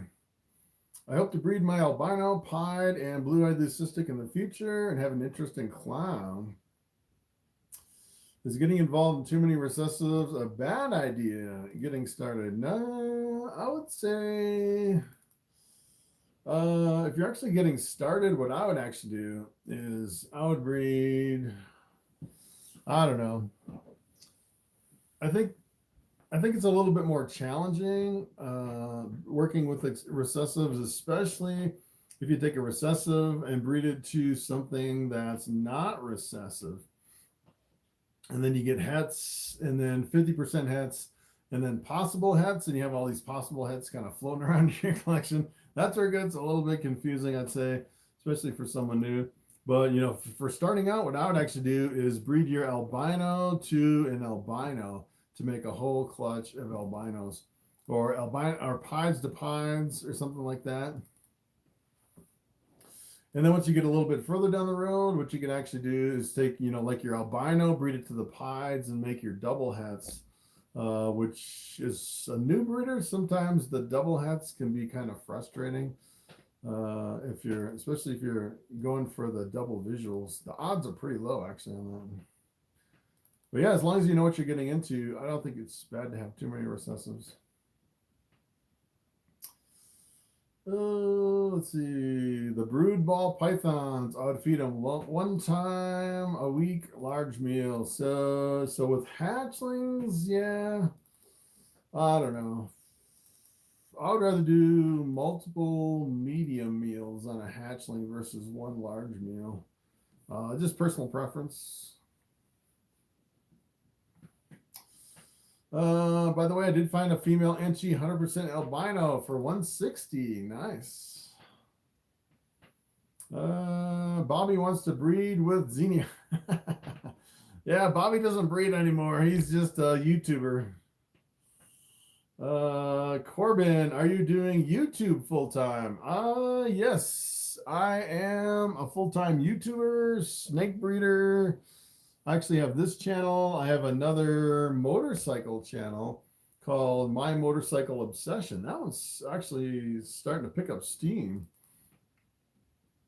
which is kind of interesting. As a matter of fact, I actually posted a link for this channel over on my motorcycle channel. I think I'm driving a lot of viewers to this channel from my motorcycle channel, which is interesting. Thinking about starting another channel. Yeah, as a matter of fact, I have 22 channels, but just 2 of them are monetized. Yeah, most of them are just kind of dead channels. I think of an idea and then I don't really go that far. I'm like, this is a really bad idea. I'm just going to dump this channel. All right, we got another super chat. Fungus Queen Exotic Pets. Super chat question. New to your channel, I'll be sure to check out more of your content. Do you only deal with ball pythons? Yes, only ball pythons pretty much on this channel. I do have a couple reticulated pythons, yes, but I really don't do a lot with the reticulated pythons.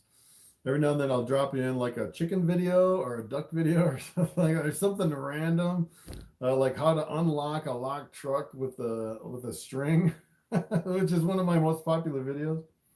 So yeah, just kind of random stuff every now and then. All right, let's see. Robert McLee, what's up? Hey Chris, have you ever thought about producing some banana coral glow bamboos? Yes. So I only have one female bamboo that's like right on the edge as far as being ready to breed. So I'm trying to breed her this year, and I'm actually trying to produce a super bamboo. I really want a super bamboo male from that combination, which would be pretty powerful. And then I could produce a whole bunch of bamboos. So after that, yes, I would definitely think about maybe taking one of my colors. As a matter of fact, what I might do, I have a bamboo. It's a banana pinstripe het clown female that I produced this year, which is it'll actually be a female banana, which is it'll actually produce males, which will be female makers. So what would really be awesome is I kind of want to get away from the male makers and go with the female makers through my collection. Then I could produce all female bamboo or bananas, female bananas, and eventually I can produce like a male female maker banana bamboo, which is kind of a tongue twister, but that would be kind of like the ultimate project to work on. That would take me probably at least 4 years to produce as far as what I have now. Nick, what's up? Fungus Queen Exotic Pets just sub. Thank you for the sub. Brian, how big is Bobby? Bobby is, last time I weighed Bobby, he's about 3,800 grams. So could be close to 4,000 now. The Da Vinci Code, what's up? My daughter's first YouTube video she ever watched was you when she was 5 months old. Seems so interested. It was adorable. That's funny. So I used to put out videos every single day. People would watch me every single day, and their kids would watch every single day, kind of growing up. So for like 3 years, I was posting every day. Again, the weird thing is I went to a reptile show and I had a table that was selling snakes, and then right next to me was a guy selling some other reptiles. I can't even remember what he was selling, but he had a kid that was really super young and pretty much grew up watching me every single day on YouTube. And that kid just would look at me just like, he's just like, I can't believe he's a real person. Like, he was just like staring at me over. It's kind of the weirdest thing, because, you know, he'd see me on the TV or YouTube every single day for like most of his life. And then all of a sudden here I'm standing next to him. I thought was kind of bizarre as far as, you know, kids seeing people in real life after seeing them like on a video, which is kind of weird. It almost seems like, you know, you watch YouTube, it's like you get to the point where people don't even seem real. They just seem like a character on the television. You know, then you meet them in a real person and it's a little bit different. Wow, look at that. Trashman0131, big super chat. That's like the biggest super chat I think I've ever had in my life. Wow, thank you for that super chat. Thanks again for everything. Lucky is at 700 grams. Never missed a meal. Nice. Wow, 700 grams. That's awesome. Yep, getting close. All right, Robert Bailey, channel member. LOL, Bobby. Let's see. Hard to hear. Christian says hard to hear. Is my volume not? I don't know if I can adjust the volume. I can bring my camera a little bit closer, maybe, so you can get a little bit more volume. All right. All right, Rain. My Ball Python is acting very aggressive and stressed, possibly sick. I hope not. He's awaiting his x-ray results, but I'm worried sick. He's jerking himself around the tank fast and won't let me touch him. Wow. Interesting. I've never seen that. Jerking himself around the tank fast. Yeah, that's weird. I would definitely check your temperatures, check your hotspot, take one of those infrared heat guns, make sure your hotspot's not too hot that his belly's not burned. That's probably the first thing I would check. Make sure it's not too cold. You probably don't want a hotspot below like 80 degrees, I'd say. Ideally, you'd want your hotspot about 90, but anything above 90, yeah.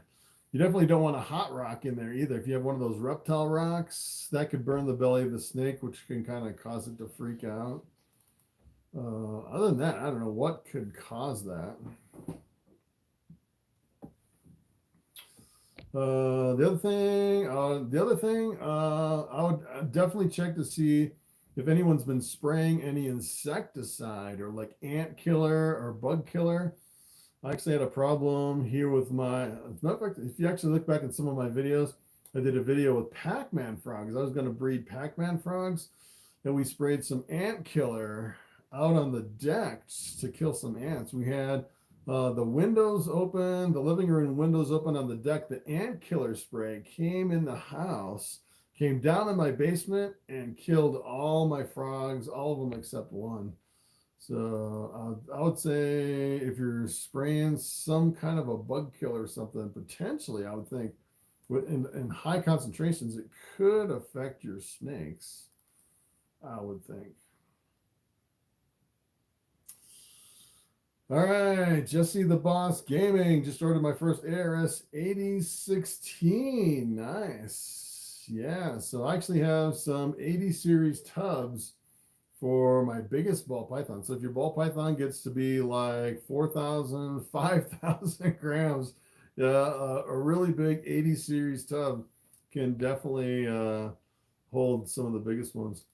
So if I actually took like I have one that's almost 5,000 grams. If I took that snake and put it in like an ARS 7030 tub, like the 70 series tubs, it would definitely be too big for that tub.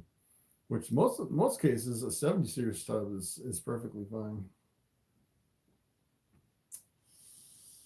All right, Joel Del Rio, what's up? Recently got a female pin pied about 9 months ago from a local expo. Breeder said she eats like a horse, but she hasn't ate for me in a month. Interesting. Yeah, so sometimes it can be your setup. If you have a completely different setup, I would ask the breeder, if you actually kept it in, if they kept it like in a tub on coconut husk chip and they move it over to like a glass tank on like aspen or something like that, where it's completely different substrate and a completely different enclosure. Sometimes it could be that. If you're, make sure you're feeding it the same thing that he fed. So, if it's live versus frozen thawed, or sometimes it's actually the color of the rodent too. So when I'm feeding all my hatchlings, most of the times I'm using like a white frozen thawed mouse. And if you go to a different color, sometimes they're sensitive about the color of the rodent too. So I'd ask what kind of rodent, if it's frozen thawed or live, the color of the rodent if you can. Sometimes that could be it. But yeah, sometimes they just 9 months old, sometimes it can just kind of run up against that 1,000-gram wall too at 9 months old, whereas sometimes at 9 months they'll just go off of food. All right, what would you breed to? This is F Carrion. what's up? What would you breed to a spot nose? 66% het clown. Yes. I would go for the Batmans on that one. So the Batman is the leopard spot nose clown. As a matter of fact, I'd actually go over to Morphmarket, look up the leopard spot nose clown, and look at other genes that are added into the leopard spot nose clown. I think pastel, like a pastel Batman. I saw one, I think it was the banana Batman, which was really impressive. So it's the banana leopard spot nose clown. So if you could get like a leopard banana het clown or a banana leopard clown, of course that would be really expensive. I don't know if you want to spend that much on the project. I'll probably do like a banana leopard het clown to breed that one. Go for the banana Batman.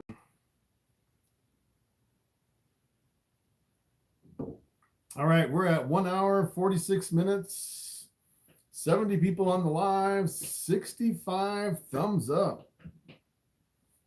70 people, 71. All right. It could be the environment, improper temps. Yes. All right. Let's see. Father, son, reptiles. I breed soft furs. Feeding wouldn't be an issue. Yes. The only problem with soft furs is, especially if you're feeding live soft furs. So live soft fur rats, sometimes they can get stuck on soft fur rats, and sometimes you'll have a hard time actually selling a snake that's live soft fur rats only. A lot of people don't actually breed them, and the live soft furs are really slow to produce compared to your regular rats too. So that's one of the reasons a lot of people kind of frown on live soft. It's almost like a snake that's stuck on like live gerbils or something crazy like that, where it's like, where would you even get a live gerbil in some cases, or like a live hamster or something like that. And believe it or not, I saw ball pythons can get stuck on live chickens, live baby chickens. They'll actually get stuck live chickens only. So yeah, so I don't know if you could actually sell a snake that was only eating live chickens and would absolutely refuse anything else. Yeah, that might be a tough sell. But yeah, with African soft fur rats, that's like the natural food for ball pythons. They will definitely eat that. What I like to do with the soft furs is I actually had some frozen soft furs, and sometimes you can offer a frozen soft fur. You can buy frozen soft furs, so it's not as much of an issue as the live ones. But a lot of times you can just do like one soft fur and then go back to rats, and sometimes it'll just kind of like switch them on really quick. Sometimes I'll do that with a live mouse for a really picky feeder. I'll put a live mouse in there for one feeding, and then after they eat that, a lot of times they'll go back on whatever they were eating before. Let's see. Dwight Dominic, what's up? Really appreciate you. Your videos are very informative. Can you do more videos on the business aspects of breeding? Yeah, I don't really do a lot of the business.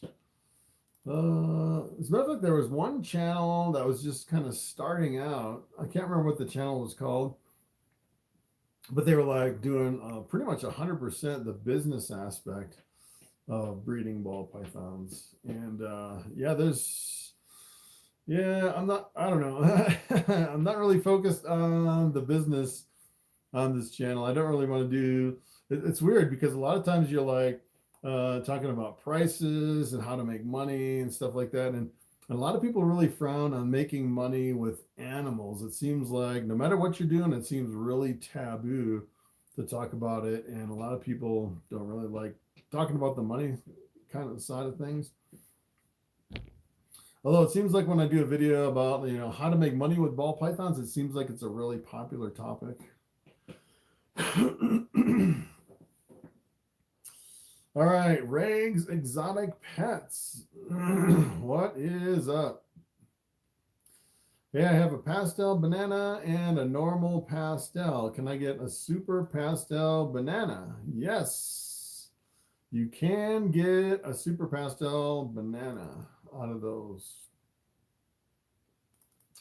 So you can actually go over to the genetic calculator over on either Morphmarket or the World of Ball Pythons, and they'll actually, you can put in the genes in your male and your female, and you can figure out the odds for all that. So you'll get pastels, super pastels, bananas, and the super pastel bananas, and you'll also get normals from that pairing. Dead Link, what's up? I have a male pewter ghost. What traits would you recommend breeding with them? Good question. So with ghost, I would actually do, well, I'm just kind of partial to ghost. I really like kind of the steel gray colored ghosts. And you can actually get that with some of your dark genes, working like blackhead or like a leopard, or like GHI, one of the really dark genes in with ghosts, and kind of get a steel gray. And then with your pewter is actually cinnamon and pastel. So what you could actually do with that one, which would be kind of interesting, you could take that and breed it to like a cinnamon het ghost, and you can make a super cinnamon ghost, which would be like a completely patternless steel gray snake, which would be pretty awesome. Of course, with your super cinnamon, sometimes you have kind of the weird shaped face, what's kind of like pushed in a little bit in the nose. Sometimes you can get kind of like a pug nose on your super cinnamons, which is, some people like it, some people don't. Charles Williams, can anyone see my post? You skipped over me twice. Yeah, so this is the first time I actually saw any posts from you. I don't know. I think sometimes it's with the keywords over here in the chat. There's like an automatic moderator that if you use certain keywords, it'll actually not let you post. I'm not sure what those keywords are either, so, which is interesting. All right, Vix45, have you heard anything new about the German LC Black Magic? So I actually did a video on the LC Black Magic, which is a gene. It's actually a codominant gene. It's one of the darkest genes. I was looking at the super form, which is like a really super dark snake, which is pretty awesome. I haven't really been looking. I haven't done any morph reviews or anything. I haven't really been looking at even the new stuff coming out of Morphmarket. I'm kind of getting behind since I used to look over on Morphmarket and kind of was always on top of all the new stuff coming out, but I haven't looked at it for a long time. It's been at least a year probably since I've really looked at some of the new stuff. Moonstone says, I hear you fine, Chris. All right, good. Ronald Cole Jr. Charles, I can see, yes. A strange child. Hey there. What's up? I have a proven pair of het genetic stripes. The female laid in September. When can I breed them again? She's looking amazing. So, yeah, so usually after a female lays eggs, they say you need at least 5 or 6 decent sized rodents in that female before you breed them together. I think it really comes down to how fast can you feed that female before you can start breeding again. And that's kind of the thing with my rotation. So if I have some females that lay really late in the year, a lot of times I won't have enough time between when they lay the eggs until October 15th when I start pairing up my snakes again to get enough rodents in there. So sometimes you just have to give them a year off, I'd say. Or if you're breeding year round, you just have to delay a little bit. Oak Hill All-Star, what's up? I had a 2-month-old ball python escape the enclosure. It is currently MIA. Oh no, that is not good. Let's see. Agree with the hot rock. An iguana 20 years ago died laying on the hot rock and cooking his belly. Yeah, so definitely do not use hot rocks with your ball pythons.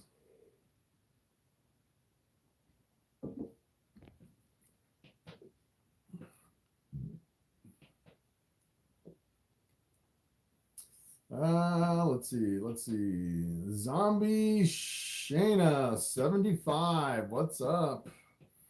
I just bought my son a ball python. It's our first reptile pet. The breeder said she had between 3 and 5 meals. She's about an inch at his widest area. I'm not sure what to feed him. Would like frozen. So yeah, I'd say usually with new ball pythons, 3 to 5 meals. I'd say more than likely they started them on live mouse hoppers, probably 99% of the time. I actually like to wait until they have between 8 and 10 meals to where I can kind of transition them over to a frozen thawed mouse before I actually sell them. So I would probably start with frozen thawed mouse, like a mouse hopper, like a hopper size. And if it doesn't, I would actually offer like a frozen thawed mouse hopper maybe every 4 days to get going on that snake, 4 to 5 days. If it doesn't take the frozen thawed mouse hopper, you may have to go back to live mouse hoppers for that one. All right, Pyro 2611, what's up? Hi Chris, what do you find sells best? Cheaper, more common combo things like lemon blast, or do they sell the same? So yeah, so the cheaper the snake, the faster they sell. Normals are definitely my number one seller. If I'm posting, 20 snakes, it's always normal. If people just want the cheapest snake, I'd say that's like the number one thing. And that's usually the next cheapest one after that. That sells the best. Usually, the more expensive the snake, the harder it is to sell, kind of on average, I'd say. Carry on. Thank you very much. All right. Trashman0131, about to breed het axanthic, het pied, het clown to het axanthic, het pied, het clown. Nice. All right. Yes. So it's kind of interesting with the triple hets because I know a lot of people doing triple het projects, but almost nobody is using the same hets on their triple hets. So you're actually doing the het pied, het clown, het axanthic. That's a pretty good combination. Axanthic, clown, pied. Keep in mind though yeah, so that's pretty awesome. I was actually thinking about doing axanthic with my triple hets. I talked myself out of it. I can't remember why though. Oh, I know why. Because the axanthic albino is an all-white snake with red eyes. That's why I did it. Because I'm using albino, I'm not using axanthic. So yeah, that's why I'm not going to do axanthic in mine. But yeah, if I drop the pied, I'll definitely do that. Or the albino. All right, sensational scales. Bastavi clown male and a mystic clown female. Would you pursue the mystic potion clown? Yes, I think you could do a mystic potion clown. I think it'd be good. I'd actually look over on Morphmarket to kind of see what it looks like. I think you could get a pretty good price if you actually hit that, the mystic potion. So that'd be the mystic Mojave clown. Let's see. Alexandria Lee, what's up? There's a video he has about what he wishes he knew when he started. Yes, there is. That's an older video. All right, Garrett Davis. Let's see. What's your dream pairing if cost and scarcity were not a factor and you had to pick any two morphs? I'm not sure. That's a good question. I don't know. Dream pairing.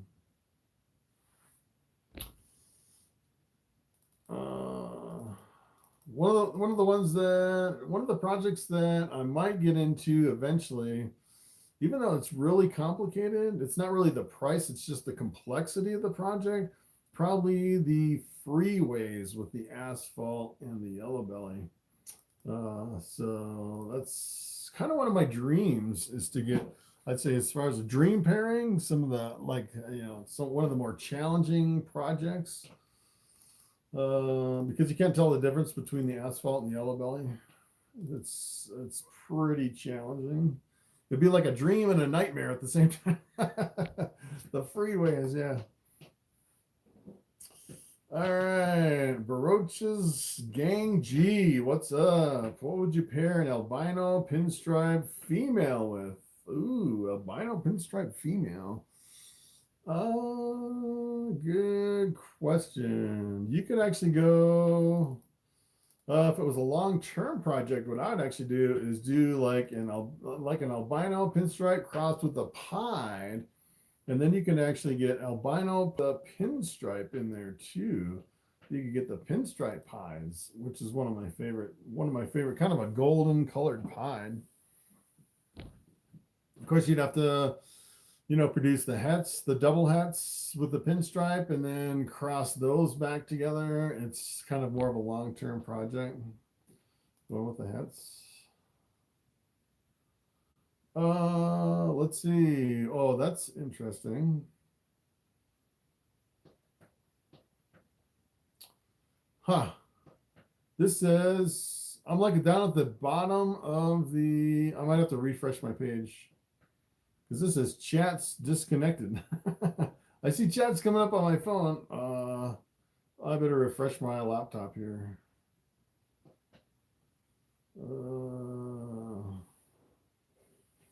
All right. Yeah, it like cut me off on the chats down here.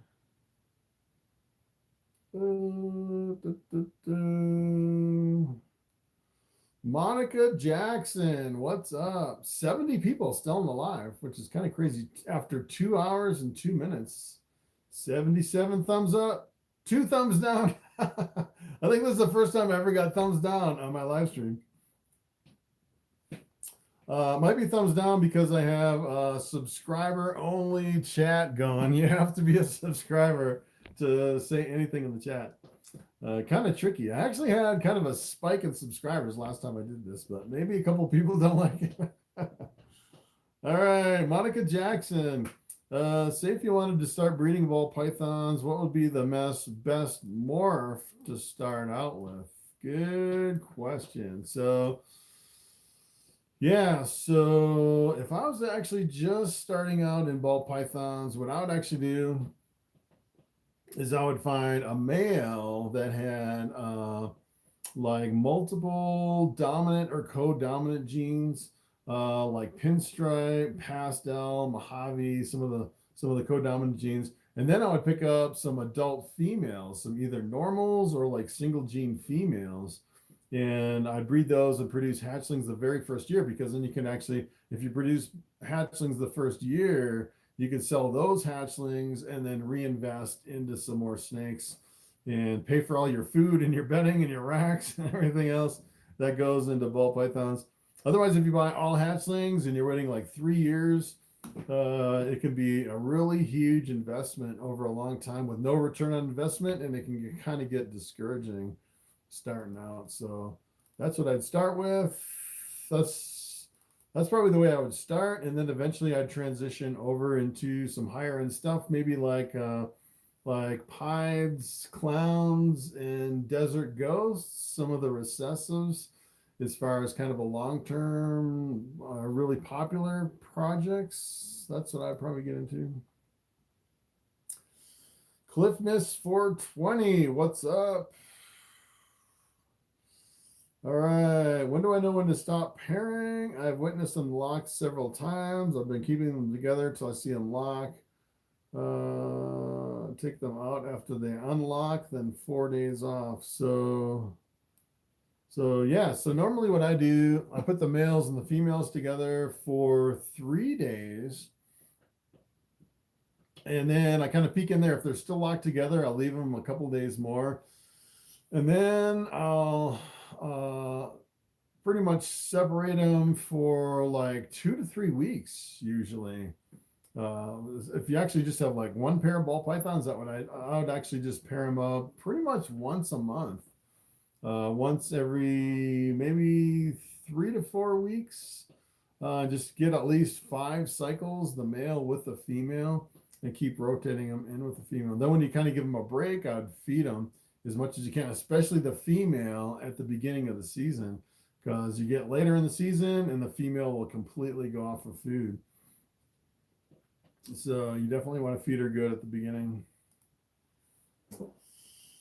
And keep in mind, even though you see a lock with your males and your females, doesn't mean you're going to get eggs. I've seen a lot of my snakes lock a lot over and over and over. And a lot of times I don't get eggs from some of those that I've seen lock. So a lock doesn't necessarily mean that you're going to get eggs. All right, the Hour Man, what's up? Just got my first snake a couple weeks ago. She's an Orange Dream. Nice. Very nice. Yeah, I'm going to get an Orange Dream someday. There's a lot of different versions of Orange Dream. Some of them are really super bright too. Your channel helped me a lot to decide to buy her. Nice. Yeah, I definitely like Orange Dreams. Danielle Wagner, what's up? I just acquired a baby bumblebee, Uncle D, and baby firefly. I don't know if that's really Uncle D. I think that's a typo. Also have a regular. I think autocorrect is kicking in here on some of this stuff. And the regular ball pipe, ball pipe fun. Let's see. So I have 3 within the last 3 months. Nice. I need a rack system. Yes. I love all ball pythons. Yes. All right. David Reed. Hey, Chris. What would you pair a male pavement to? Pavement. Pavement.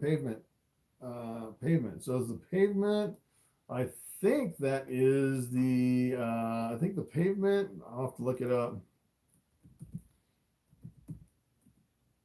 Oh wow, I don't even think it's in Morphmarket. It's pavement.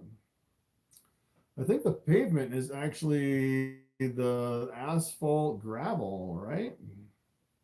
Isn't that the pavement? Asphalt gravel?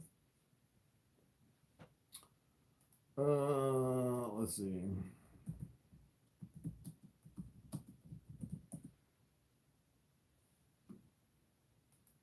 Here's a pastel pavement. Yes. Asphalt gravel. So, so the problem with the pavement is the combination of the gravel and the asphalt. The problem is essentially the gravel and the asphalt are almost the same exact gene. So the gravel with the yellow belly makes the highways, the asphalt with the yellow belly makes the freeways. So, you know, I always thought that the freeways were a little bit more impressive than the highways in most cases. If you look kind of like at the average of the freeways versus the highways. But the problem is if you actually took like 20 different freeways and lined them all up on the table, just the yellow bellies and the asphalts, and looked from all different breeders, you'd actually have 20 different looking snakes. It seems like there's different versions of yellow belly and different versions of gravel and different versions of asphalt that all come together to form different variations of each one. So if you actually took a pavement and you bred it to like a yellow belly, you would actually get highways and freeways. And the problem is unless you really knew the certain characteristics of your line of highways and freeways, in some cases, I'd say you might be hard pressed to tell the difference between your highways and your freeways, which is kind of crazy. Unless you're working with highways and freeways and you know for sure what they look like, or you can actually look back at the breeder and some of his previous combinations.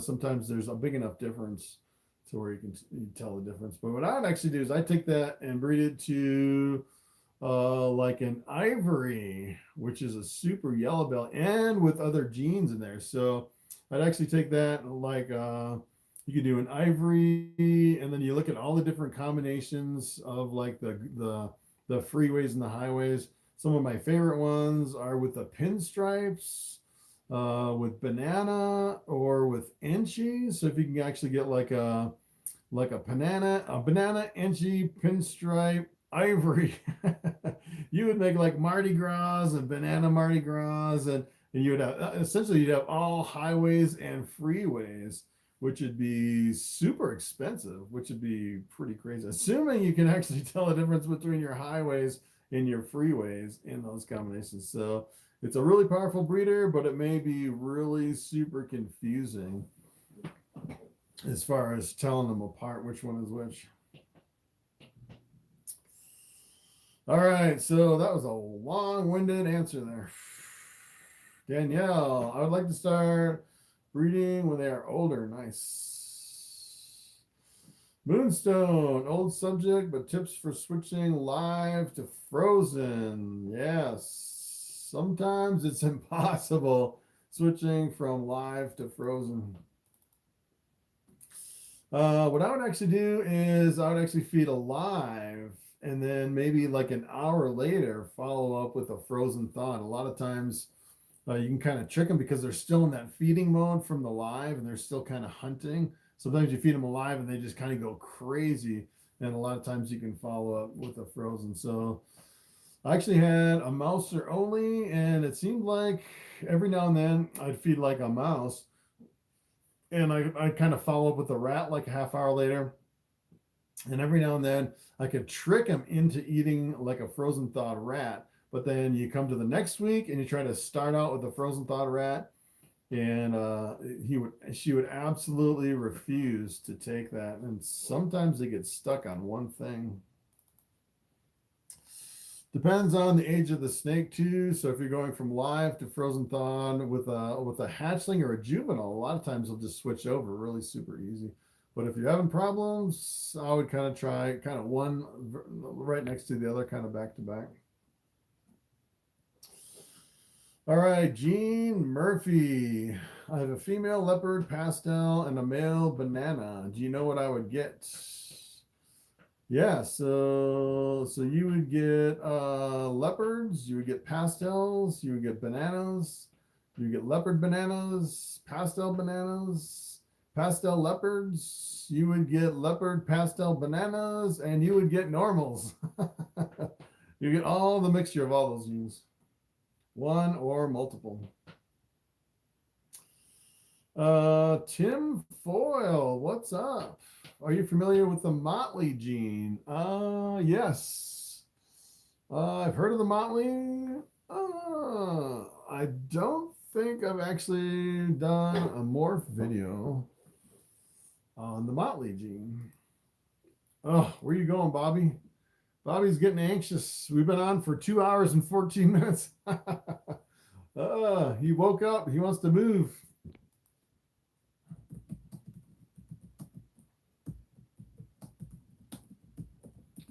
Let me check here. I don't think I did one on. I didn't do one on Motley. No. If you're wondering if I did a morph video, you can just go over to YouTube, type in like Chris Hardwick, pinstripe ball python, or whatever, whatever gene you can substitute, and it'll come right up as number one. If I've actually done a video on it, I've not done the Motley. I even forgot what I've done. I've done like 1,200 videos, so Let's see. Paradox B3. We love hearing you share your knowledge and experience. Thank you. Let's see. All right, Justin Dunton, what's up? Hey, Chris, what would you pair a male Candino with? Would albino be the best to get something cool looking? Trying to learn these genetics. Yeah, so Candino is, it's actually het candy and het albino. So it's a double het that's visual that looks kind of like an albino. If you're looking for something that's a little more expensive, where you can have a little bit more return on investment, what I would actually do is I would breed it with as a matter of fact, what you could do is you could breed it with another Candino, because then you get candies, you would get Candinos, and you would get albinos. And the candies sell for quite a bit, I think, still. I haven't checked the price of candies, but they used to be pretty expensive. I would probably try to work a dark gene in too. So if you work a dark gene and with any of those albino looking snakes, you'll actually get a really high white candy or high white Candino, which would be pretty cool. Gotcha, Ninja Go. I was watching your chicken video. Yeah. I don't know if you caught my last video. It's interesting with those chicken videos, because I'll take a chicken video and I'll put it on my Ball Python channel and it'll just tank. If you look at the views, usually I have like 3,000 views, and I'll put a chicken video and I'll get like 300 or something like that. It'll just completely tank. But the weird thing is after like a couple months, those chicken videos will just explode, and they'll end up being my #1 videos, which is pretty interesting. It's like it's kind of a lag in YouTube with the chicken videos. Yeah, that was like a 2-hour long video. All right, let's see. The Brap Giraffe 209. Can you keep 2 ball pythons in one cage? Very rarely have I seen people do it. I would not keep 2 ball pythons in one enclosure. And it's kind of tempting at first, especially when you run out of room and you want to kind of double up your ball pythons because you just don't want to spend the money on your enclosures. But I think your ball pythons can kind of go into like a breeding mode where you might have problems feeding those ball pythons long term if you keep 2 in one enclosure. That's kind of what I'd be worried about. I don't think you'd have problems with them fighting. What are you doing, Bobby? Unless you had like 2 males in one enclosure. Yeah, I probably wouldn't do it. All right, boy, what are you doing? Getting a little squirrely here. 2 hours, 18 minutes. Hey, we got another super chat. What's up? Yeah, we'll probably go for 3 hours, so another 40 minutes, maybe. All right, super chat question. Danielle, what's up? Love your channel. Love learning from you. Love to have one of your baby balls Python soon. Nice. Yeah, so I have like I think I have about 40 more ball python hatchlings that I still need to post. Matter of fact, I was thinking of posting them this week. So another batch of ball pythons here pretty soon. Let's see. NY Slice. What's up? Should I feed her fat or go more frequent? Not sure what the question is on that one. So you're talking about feeding a fatter ball python, a fatter rodent, or smaller rodents more frequently. I don't think it really matters. It really depends on what you have in the freezer, I'd say. So if you're feeding like really big rodents, you could definitely go more infrequent feeding bigger ones. One of the problems I've had feeding hatchlings I noticed this one time where I took a rodent that was almost too big for a hatchling and I fed it to a hatchling. And for some reason, it actually ate that hatchling, but I think it got like indigestion or it hurt the stomach or something. But after I fed that really excessively large rodent to the hatchling, it went off of food for a while. So I'd be really careful going on the large size of feeding. As a matter of fact, I did that with one of my adults too. I fed a rodent that was a little bit too big. And after it ate that, it went off of food for quite a while. So that's kind of the risk you take feeding really big rodents. If it's a little too big and the snake actually eats it, I think it can have kind of a bad experience, kind of stretching out its stomach too much. And then it can potentially go off of food, and then you have a feeding problem.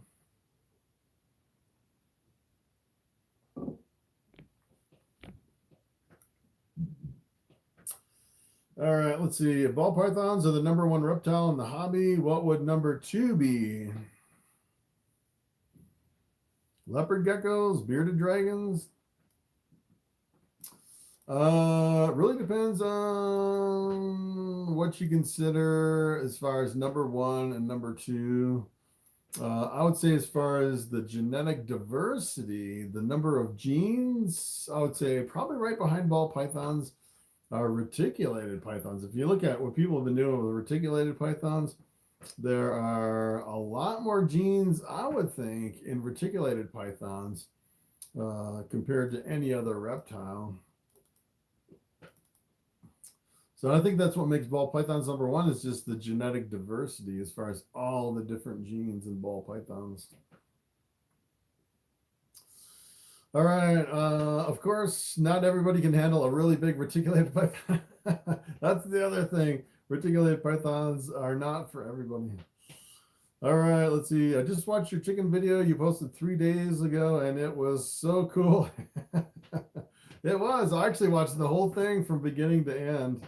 I had some glitches in there that I had to take out when I first watched it. I'm glad I kind of reviewed it. Skipped your comments. I don't think your comment came through. Looking back. Your comment did not come through. Nope. I'm looking back. 20, 30 questions. I don't see it. Yeah, I think there's like an automatic moderator here in this chat that I think if you say if you're the wrong keyword or something, it'll delete your comment, which is weird, or it just won't come through. You're the second person that said that. One person said I skipped this question twice, and I didn't see it the first time. All right, Jay Clark, how do you tell between a firefly and a pastel Mojave ghost? Good question. So the firefly is the combination of fire and pastel. And the pastel Mojave ghost is like a pastavi that's maybe faded out a little bit from the ghost. They may look almost exactly the same. It's kind of interesting. I was thinking about doing a video on combinations that look really similar. And sometimes you'll have kind of this weird, almost like parallel look between two completely different combination of genes where they look almost exactly the same. And I would say you really have to know the parents to figure out a lot of the genetics in the offspring. So sometimes it's hard. Sometimes they can look exactly the same. All right, Keston Bliss, what's up? Can I breed a super pastel leopard to a super pastel banana? Yes, you'll get all super pastels. You get every single offspring will be super pastel, and then you'll get leopard super pastels, banana super pastels, and banana leopard super pastels. So you'll have all supers. I was actually thinking about kind of building a whole collection on super pastels, which would be pretty awesome. And then every time I buy a new snake for that project, make sure to buy super pastel which would be pretty neat. Have all super pastels.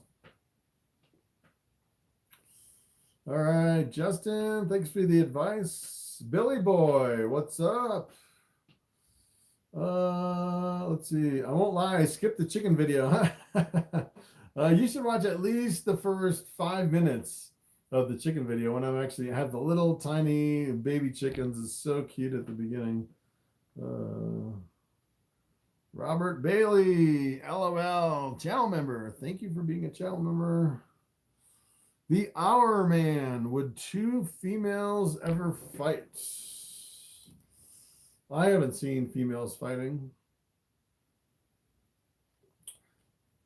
How far behind in the chat is he? I am like not far behind. I'm like 10 questions behind, so not bad. Let's see. Dumb question. Ball pinstripe with piebald. Yeah, so if you have a pinstripe and you cross it with a pied, everything will be het pied. You get half pinstripes and half normals on that one. So you'd have to actually take one of your normal het pieds, breed that back to pinstripe het pieds to get your pinstripe pieds. Or you can take your piebald. You actually would take your pied, your visual pied, breed it to your pinstripe het pied. That'd be quicker to get your pinstripe pied. Minutes. Yes, I'm just minutes behind. How rare are purple ball pythons? Keith Woods, what's up? Yeah, purple ball pythons. I actually did a video on purple snakes and showed several different ways you can actually, some of your bananas, some of your coral glows are really purple when they're offspring. But the problem is they age and mature, they lose most of that purple color. There was one, I think it was like a banana genetic stripe, or like maybe it was a banana super stripe that had the most purple that I've ever seen in a ball python. And I think it actually kind of held that color into an adult. So, but usually with the purples, they're not that purple as adults if they're purple at all in most cases. Let's see. She eats live. Sometimes they bite me better than me biting my girl, but the last bite left a scar. Let's see. Waco City Devil, what's up? Had a couple missed too. Pretty sure it's in the software. Yeah, this chat is like really buggy. It's been cutting some people out. Do bumblebees get more speckling as they get older? I'm not sure about bumblebees. So bumblebee's actually a pastel spider. I wouldn't think they would get more speckling as they would get older. It's possible that they would get some, maybe a little bit, but not really like you'd see in like a banana or a coral or something like that. Do I have any banana inchy babies? Banana inchy, I don't think that I do. I think I had 2 banana inchy het clowns that were males. I think I sold them both. I don't almost 100% sure I don't have any more banana inchies. Yeah, the chicken video is funny. I can't believe it took me 5 months to make that chicken video. That was crazy. Monica Jackson, what's the most underrated reptile? All I know is ball pythons. Yeah, I don't really look at other. As a matter of fact, I was thinking about kind of branching out because it seems like a lot of the reptile YouTubers that kind of branch out to other reptiles grow a lot faster, but decided to pretty much stick with ball pythons on this channel. Let's see. Nick Gurr, what's up? Hey Chris, a local breeder recently told me He's noticed some bamboos that show signs of wobble. Wow. Huh. Never seen that before. Unless it's a spider bamboo, I would say if you actually mix spider in with the bamboo, it might look exactly like a bamboo. So I would definitely take a look at what's in that bamboo. I would suspect maybe there's spider in with that bamboo. Never seen a bamboo with the wobble. Oh, I take that back. I saw one bamboo with a really bad wobble and it had spider in it. Just one at a local reptile show. Really super bad wobble too. Animals. Let's see. Creole Kid, what's up? How do you handle accounting, business, financials? Yeah, so I pretty much do all the financials myself. I run as a sole proprietor. Some people do, I'd say most people run like kind of like as an LLC.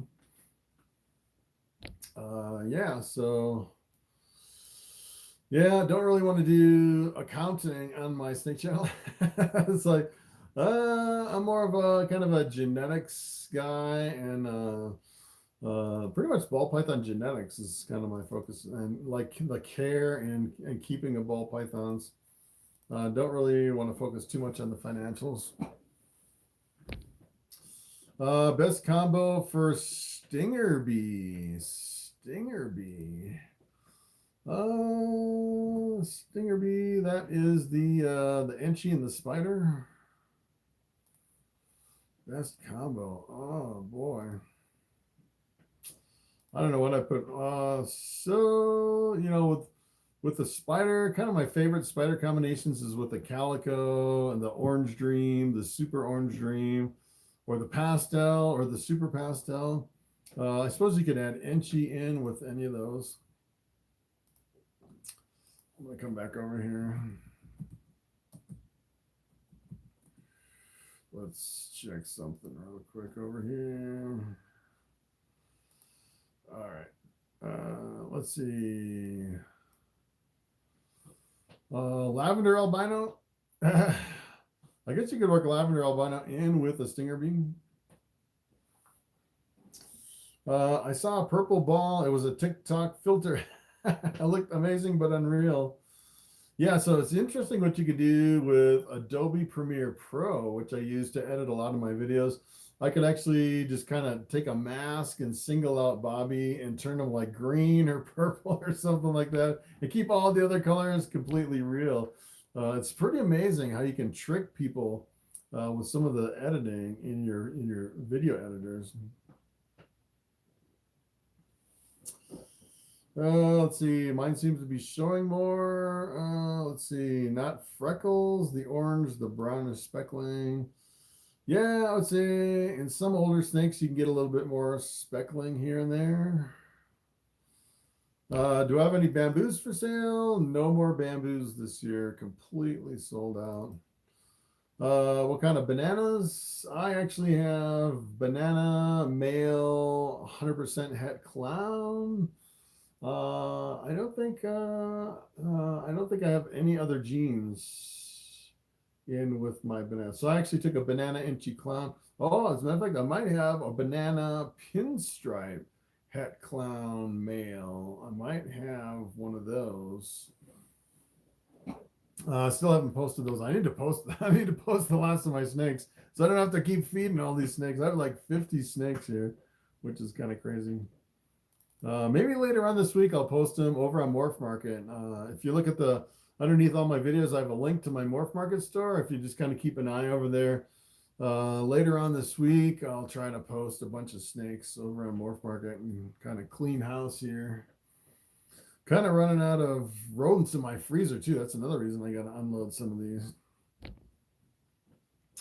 Do I have any calabees? No calabees. So in my whole collection, I get rid of all my spiders except one spider. It's actually pastel spider desert ghost female that I'm using as a future breeder. Hopefully that thing will actually lay some eggs this year. She's like 6 years old and still hasn't laid eggs. She's driving me crazy. But yeah, she has zero wobble, which is pretty amazing. I don't know if it's a combination of the desert ghost with the spider or what it is, but she has no wobble at all for a really beautiful spider combination. Mark Twain, what's up? What's the best combo to hit that banana Mardi Gras? Yeah, so the banana Mardi Gras is the banana, of course. And then the Mardi Gras is essentially what the Mardi Gras is. It's the freeway with the addition of the enchi. So you have the banana and the enchi in there. And then the freeway is the combination of the asphalt and the yellow belly. And the problem with the asphalt and yellow belly is that it's allelic. So if you actually took a banana Mardi Gras and you bred it to something else, you couldn't produce the banana Mardi Gras unless you bred it to either an asphalt or a yellow belly. And the other thing you have to keep in mind with that is your bananas are going to be male makers or female makers, unless you have a female banana Mardi Gras. So that's kind of the challenging thing with that too. So if you could actually get like a female maker, male banana Mardi Gras, that would be pretty powerful. So what you'd have to do, so you have to actually take like a banana yellow belly or something like that and breed it to an enchi asphalt. And then the odds of actually hitting it would be like 1 in 16. So that's kind of the hard part with the Mardi Gras, is the odds are so far out there, hitting all those genes together with an allelic combination. And you actually just can't breed it and easily reproduce it. And that's why they're so expensive too. All right, Justin Dutton. I've noticed some albinos listed as RTB albino. Never heard of that one. RTB. That's a new one on me. Would starting a rat colony for 2 ball pythons be worth it? Yes. What I would actually do, so kind of the hard part about breeding rats is actually euthanizing them. I'd say that's kind of the hard part, because once you start breeding rats, you realize, especially on a small scale, you know, they're really cute. And sometimes it's, a lot of people will actually buy rats with the intention of actually feeding them to their snakes, and then they'll kind of fall in love with the rats and end up with pet rats and pet snakes at the same time. But what I would actually do is I would breed your rats, and then once the offspring, the baby rats get to a certain size, I would actually euthanize them and put them in the freezer as a frozen thawed, is what I would actually do, and kind of fill your freezer up with frozen thawed. And then you could separate your rats until your ball python kind of goes through the frozen thawed. And kind of the cool thing about rats too is if you have, like, you know, most of your frozen thawed in the freezer, and then if your snakes go off of the frozen thawed, and a lot of times if they stop feeding, you have the ability of kind of following up with a live rat. And sometimes that'll snap them out of a really long fast. So what's my favorite morph? Echo the Wolf. What's up? Oh, that was Mr. Sweaty, that last question. What's going on? My favorite morph right here, the bamboo. I like the bamboo because it looks really close to a spider. This is Bobby, my 8-year-old male bamboo. And without the head wobble. You have no head wobble or any neurological issues. Really beautiful standalone morph. It can be a little challenging working other genes into the bamboo, I'd say, compared to some of the other genes. But it's just, as far as just like a standalone gene, I think the bamboo is definitely my favorite. Let's see. Any chance of getting your videos in 4K? I don't have a 4K camera. That is the problem. I don't think my phone will go in 4K either. I'm actually recording on a Galaxy Note 9 right now as far for my live stream. 61 people on the live. 95 thumbs up. 2 thumbs down. First time I had thumbs down in a live stream. When are you breeding your triple hets? I'm breeding my triple hets right now as we speak. I actually have them together. So they're actually het for albino, pied, and clowns. So it'll be pretty interesting.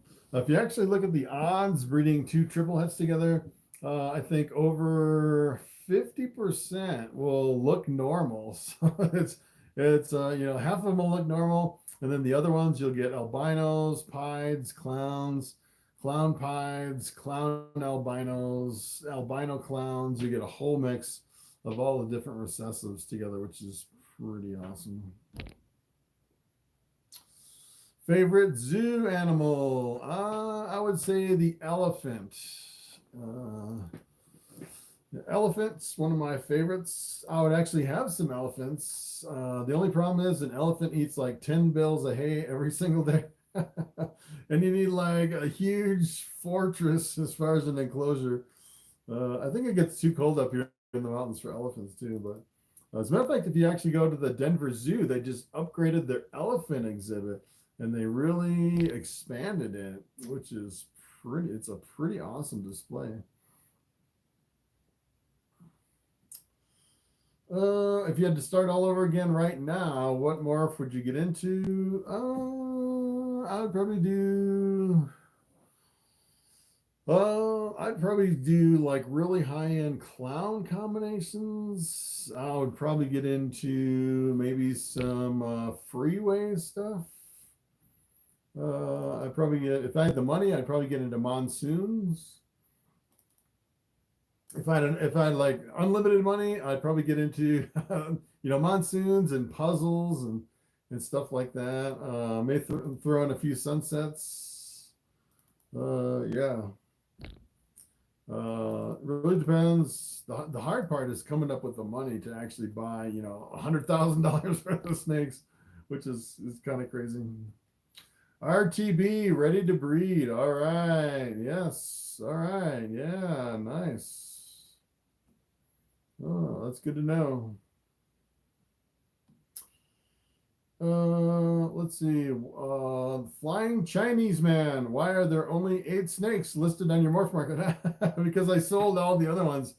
I think I sold like, so I sold maybe 50 snakes already. Well, I sold, no, there's about 10 over there. So I sold about 40 of them. So yeah, I definitely need to post some more over there because, as a matter of fact, every single week on Tuesday, I've been shipping out snakes. So tomorrow, I'm gonna have to ship out some more snakes. I got a couple I'm shipping out. Shipped out, I think it was 10 pounds of dubia roaches last week too, which is the first time I really sold that many dubia roaches. Pretty crazy. Completely sold out as far as what I was willing to sell. I'm just kind of trying to reproduce my dubias now. All right, Danielle Wagner, how much would a banana het clown cost? A banana het clown? As a matter of fact, I have some on my Morphmarket page, I believe. I still have, oh, well, I have coral glows. Let's see. Well, let me see. What was I selling my banana het clowns? I can look. Banana het clown. Here's one right here. $250. Banana het clown. Plus shipping. Depends on where your shipping would be. 4K Patreon. So in order to get 4K, you actually have to have something that records in 4K. I don't have anything. I think my camera right now is like 1080p. As a matter of fact, I had a problem with my camera. I had to switch from 60 frames a second down to like 29 frames per second because I had some kind of a glitch on my camera. So I'm thinking at some point I may have to get a new camera. It seems like all the new cameras record in 4K. But the problem is with 4K, a lot of times the file size is just really super big for trying to upload it. Wow, so I'm at the end of my questions. 15 minutes early. That's the first time that ever happened, actually. All right, there you have it. That is 2 hours, 45 minutes. Yeah, I might end it here early. 15 minutes early. So 53 people still on the live. 102 thumbs up, 2 thumbs down.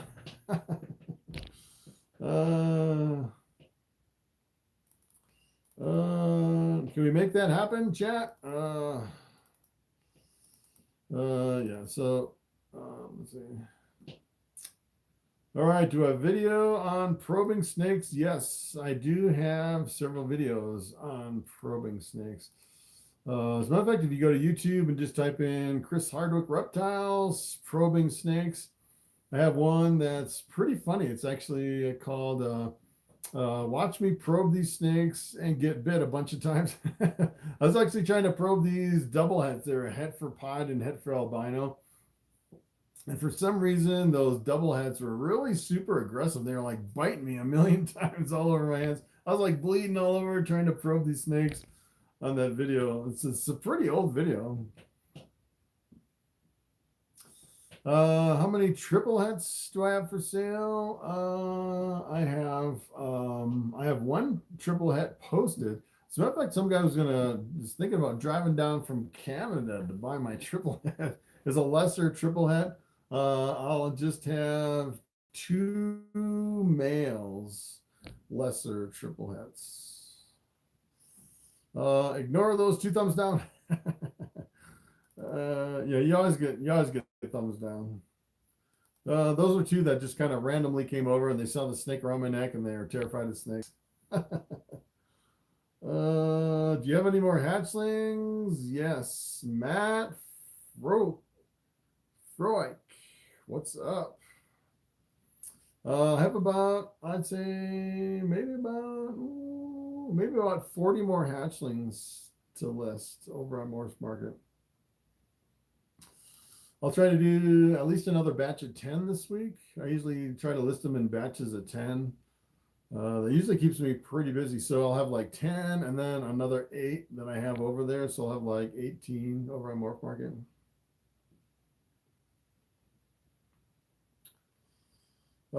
Just got your kit and need to do your 3. Kind of nervous, don't want to hurt them. Yeah, so when you're first probing snakes, the first time it can be a little nerve-wracking. Just go really super gentle, just the weight of the probe kind of slipping into there. Make sure you kind of wait for the hatchling to completely relax before you slip the probe. If they have a really tight tail, a lot of times you can't slip the probe and you have to really make sure they're relaxed. Have another year to wait on your triple hats. Yes. So, yeah, so actually I'm holding back 2 female lesser triple hats.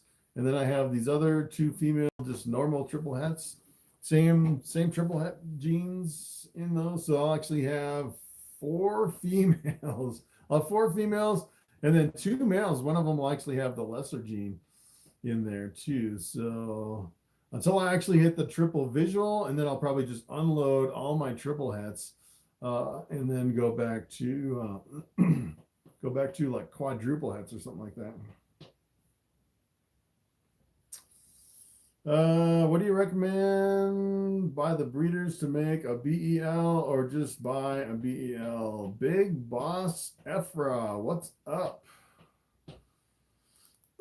Yeah, you can buy a blue-eyed leucistic and breed it to a blue-eyed leucistic. You can do it that way, or I have quite a few videos on. As a matter of fact, I have one that shows all the different genes in the blue-eyed leucistic complex. Some of them you'll end up with kind of a purplish colored snake. Some of them are really like super white. Usually anything with lesser or bamboo mixed with any of your other blue-eyed leucistic genes will give you a really white snake. A lot of times with your Mojaves, if you mix it with like a phantom or mystic, you'll actually get kind of the purplish colored snake. And some of your blue-eyed leucistics, you'll actually end up with a lot of pattern kind of breaking through some of your, I think it's like the Russo combinations. Usually with the Russo, like the Super Russo, you'll actually get the brightest blue eyes with the Super Russos. So really depends kind of what you're shooting for with the blue-eyed leucistics. But the problem is a lot of times if you actually buy like two random blue-eyed leucistics, sometimes you'll end up with like 4 different genes. And then you'll bring them together and you'll have all these blue-eyed leucistics and you won't know what the genes are in your offspring. Sometimes that can be really confusing. I don't know if I can say your name. Kyolisha Thomason. Hello from South Georgia. I love your channel. Very informative. Thank you. Let's see. I want one. Do you ever attend any expos outside of Colorado? I haven't really in a long time. Seems like I just have so much going on here around the farm with my cows and my ducks and my snakes and everything. Making videos, it's actually hard to get out of state for any. I don't really have anyone that can take care of my animals. That's kind of the hard part. Why are you doing so many live streams? Cat Lover 11. Just something different. I just try to kind of mix it up. So yeah, so I go a few days and I realize I haven't posted anything and just kind of randomly doing live streams, something a little bit different. Actually started my motorcycle channel called My Motorcycle Obsession. Doing pretty good on that. Got monetized and that's really picking up steam. Thinking about doing a third channel, maybe doing sourdough bread. So just kind of learning about sourdough. It's really super complicated. It seems like the videos do really well on YouTube with sourdough bread. So yeah, I got a lot of things kind of going on in the background. And yeah, I just you don't really want to let your YouTube channel sit too long without posting a video because you can really fall out of the system, especially if you don't post for like 2 or 3 months. I've actually seen people where normally now when I like post a video, I'll get like 3,000 views. If you don't post anything for like 6 months and then try to post a video again, you'll like fall out of the ranking system and you won't get hardly any views. So you have to just really stay on top of it and keep posting. So I figured the easiest way to do it is just kind of do a live and jump on. Where can I buy your snakes? I actually have a link underneath every video to my Morphmarket store. I think I have 8 snakes over there right now. So you can find that link and go over there. Yeah, Morphmarket is where I sell them.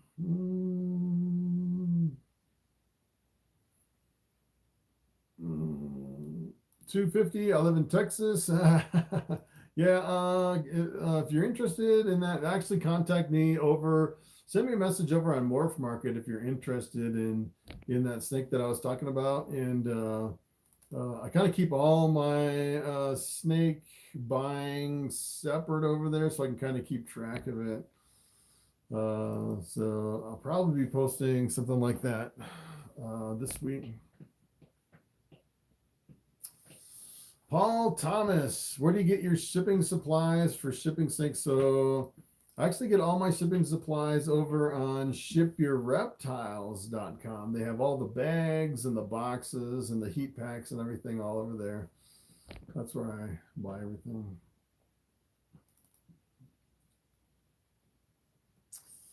All right, Kayla Ross. What would you breed with a female pastel banana clown? Female, wow, pastel banana clown. So, wow.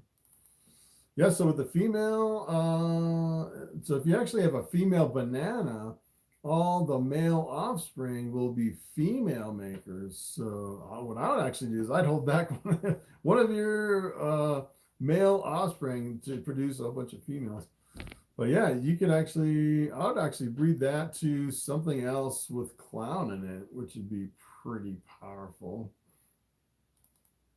I would actually, boy, what I would actually do is I'd go over to like Morphmarket, look up banana clowns and see if there's any other banana clowns with extra genes in there that really is attractive to you, and then buy those genes into a clown.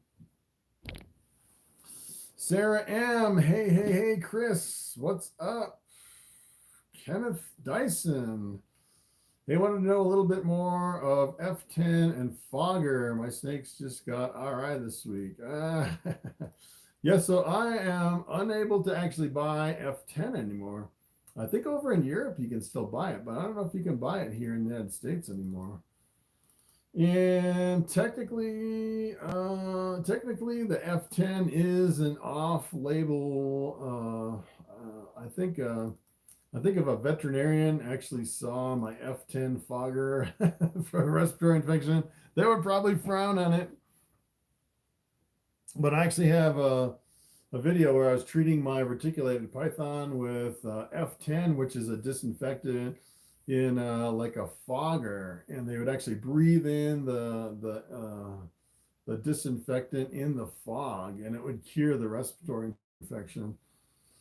So I can't even remember the ratio of F10 to water. It wasn't that much F10 in the water. I would actually look up, I think it was like my reticulated python was sick or something. And I think in the thumbnail it was like me kind of kneeling down next to like my big tub open with my reticulated python in there. So if you can find that video, I mentioned the ratio of F10 in water for the fogger and the frequency. I can't even remember what I was doing, but it seemed like it worked, which was pretty interesting. Let's see. Jason Who, what's up? What would you recommend breeding with a male banana enchi? Yeah, so you can actually work well, yeah, so I was thinking you can actually work banana enchi into a freeway to make the banana Mardi Gras. I was actually talking about that earlier, but it's a little bit harder if you're just starting with banana enchi, because essentially what you'd have to do is you'd have to make a banana enchi yellow belly and actually take the banana enchi yellow belly and then breed that to an asphalt, because so that's kind of the problem trying to get other genes into the freeway, is you'd have to have multiple breedings to actually get it there. Or you could do you could breed it with enchi and make the super enchi banana, or you could work in like leopard, or like a leopard spot nose enchi banana, or leopard spot nose super enchi banana, which would be pretty cool. How to make a sourdough hide for your ball python? Yeah, I haven't, yeah. So I was thinking about doing a sourdough bread channel, but so I don't know. It's a little bit overwhelming. I'm getting into sourdough again after many years. I used to do sourdough bread, and it's really super complicated. Let's see. Opening up a newly arrived hatchling is such a cool feeling. Yes. I love getting new snakes. And if you do unboxing videos on YouTube, usually those videos do really well. We're at 2 hours, 59 minutes. All right, I'll go 4 more minutes. Flexin' Pythons. How's it going, Bobby and Chris? What's up, Flexin' Pythons?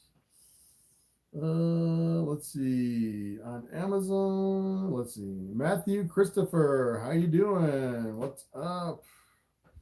Jen Exotics, a lot of new people coming in all of a sudden. Hey Chris, glad to see you're still doing YouTube. Haven't had a chance to see you for a long while. Yes, I'm still kind of still kind of plugging away. I got multiple channels going now, which is pretty awesome. Jen Exotics, do you seasonal breed or year-round? I go seasonal. So October 15th, I pair up all my snakes on October 15th. Usually the middle of March, I separate everyone, the males and the females, and then I just get eggs throughout the year. And then March 15th, I breed them up, pair them all up again. All right, Frank Castle, what's up? How fast can a female who laid last season regain her weight back once she starts feeding again? So, yeah, so really depends on the female. I had one female. My female clown was the only female snake that I've ever had that as soon as she laid eggs, like a couple days later, she actually took a rat, which is pretty amazing. Usually I don't even offer for like a week or two after they lay eggs because 90% of the time, they won't take a rat for at least a couple weeks usually after they lay eggs. But usually once they start eating, you know, they get like 5 or 6 meals, some good sized meals into them. They're pretty much good to go again for the next breeding season. I saw guys squeeze the tail to tell a male or female. So yeah, so you can, I've actually seen, you know, a lot of people, what they'll do is they'll pop the hemipines out of a male. And most veterinarians will actually front it. So what you actually do is you actually kind of push and roll on this part, and then you kind of hold it open here. So you're pushing and rolling and popping out the 2 little hemipines. But the problem is if you're trying to figure out if you have a male or a female, and you have especially if you have a female and you're trying to pop out those hemipines and you don't know what you're doing, a lot of times you can press too hard to where you can damage the tail. So unless you've been, you know, popping hemipines for a really long time, I would not recommend it. I'd say the probe is a lot easier. You actually take a metal probe and you stick it up inside the pocket of the tail. You have 2 pockets on either side, and if the probe goes like way up here, then it's a male. And if it only goes in just a little bit, then it's a female. And it's 100% with the probe versus, you know, trying to mess around with trying to pop the hemipines. All right, Limbless Exotics, Lucas Patterson. What's up? That's a long name right there. Just had my first 3 pairings: Leo, Spot Pin, Orange Dream, Desert Ghost male to a super pastel Desert Ghost. Wow, that is a pairing right there. Chocolate Inchy Pastel Desert Ghost and a Leopard Fire Het Desert Ghost. Wow, that is pretty awesome. So yeah, if I did it again, I'd probably go with a lot of visual Desert Ghosts. I'd do something like that. Get some more high-end stuff right off the bat. That's pretty awesome. What pairings am I most excited about? That would have to be my scaleless heads. Hoping for some scaleless, and I'm breeding some triple het albino pie clowns together. Hoping for some visuals on that one. It's pretty awesome. Do you have plans to breed calico, banana, coral glow? Haven't really. So in order to get calico in my bananas, I don't really have any pairing this year where I could end up with a calico banana. So I have one big calico female that is het for Desert Ghost. I'm actually bringing it back to my Desert Ghost every single year, trying to get some more of those crazy visual Desert Ghosts from that one. As far as that, I don't really think I have any female calicos, and all my bananas and coral glows are all males except one of my hatchlings. So that's the male versus female kind of compatibility right now, trying to get calico into It'll probably be 5 or 6 years, I'd say, before I actually get calico into any of my bananas. All right, keep them together for how long from initial pairing? I keep the male and the female together for anywhere from 3 days to 6 days, kind of depending on my schedule. If I'm breeding a male with 4 females, it'll just be 3 days per female, kind of to keep my schedule. But if I'm breeding like just 2 females for a male, I'll do like 6 days on one female, 6 days on another female. And then usually I just do it once a month for 5 months. So that's kind of my schedule. So not really that hard. When I first started, I was like switching, like I was only giving them just a little bit of time off. Got another super chat right at the end, 3 hours and 5 minutes. I'm 5 minutes over. All right, Jen Exotics, thank you for the super chat. Keep up the great work. Appreciate sharing and your experience. Sure thing. Thank you for Frank Castle. Thank you for all the information. Sure. Got to get a hold of that banana clown. Well, it's actually a banana het clown. It's not a visual clown. It's just a het clown. So 100% het clown. Yeah. Yeah, if it was a banana clown, it would definitely be more than $250. So, all right. Mr. Danny Lane, let's see. Calico banana is really cool. Yes. So eventually I'll make a banana calico. So I have one female, which is a banana pinstripe, 100% het clown female. I actually produced it from a male maker. So it's just a hatchling, one of my holdbacks. So as soon as that actually matures and I breed that, then I'll produce males from that will be female makers, and I can produce a whole bunch of female bananas, which would be pretty awesome. So yeah, so it'll be nice to have female and males bananas here in my collection. Amy Moak, hello from Nebraska. Just now caught you. Going to watch from the start. All right. I was just going to end. Yeah, because we're like 7 minutes over. Yeah, so I was actually going to do a 3-hour live stream. It's 3 hours and 7 minutes. So it is 10:31 p.m.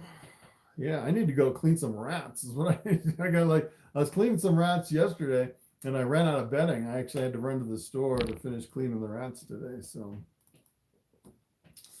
all right. Wow. 52 people on the live stream, 3 hours and 7 minutes, 114 thumbs up. All right. Nice. So I think I'm going to end it here.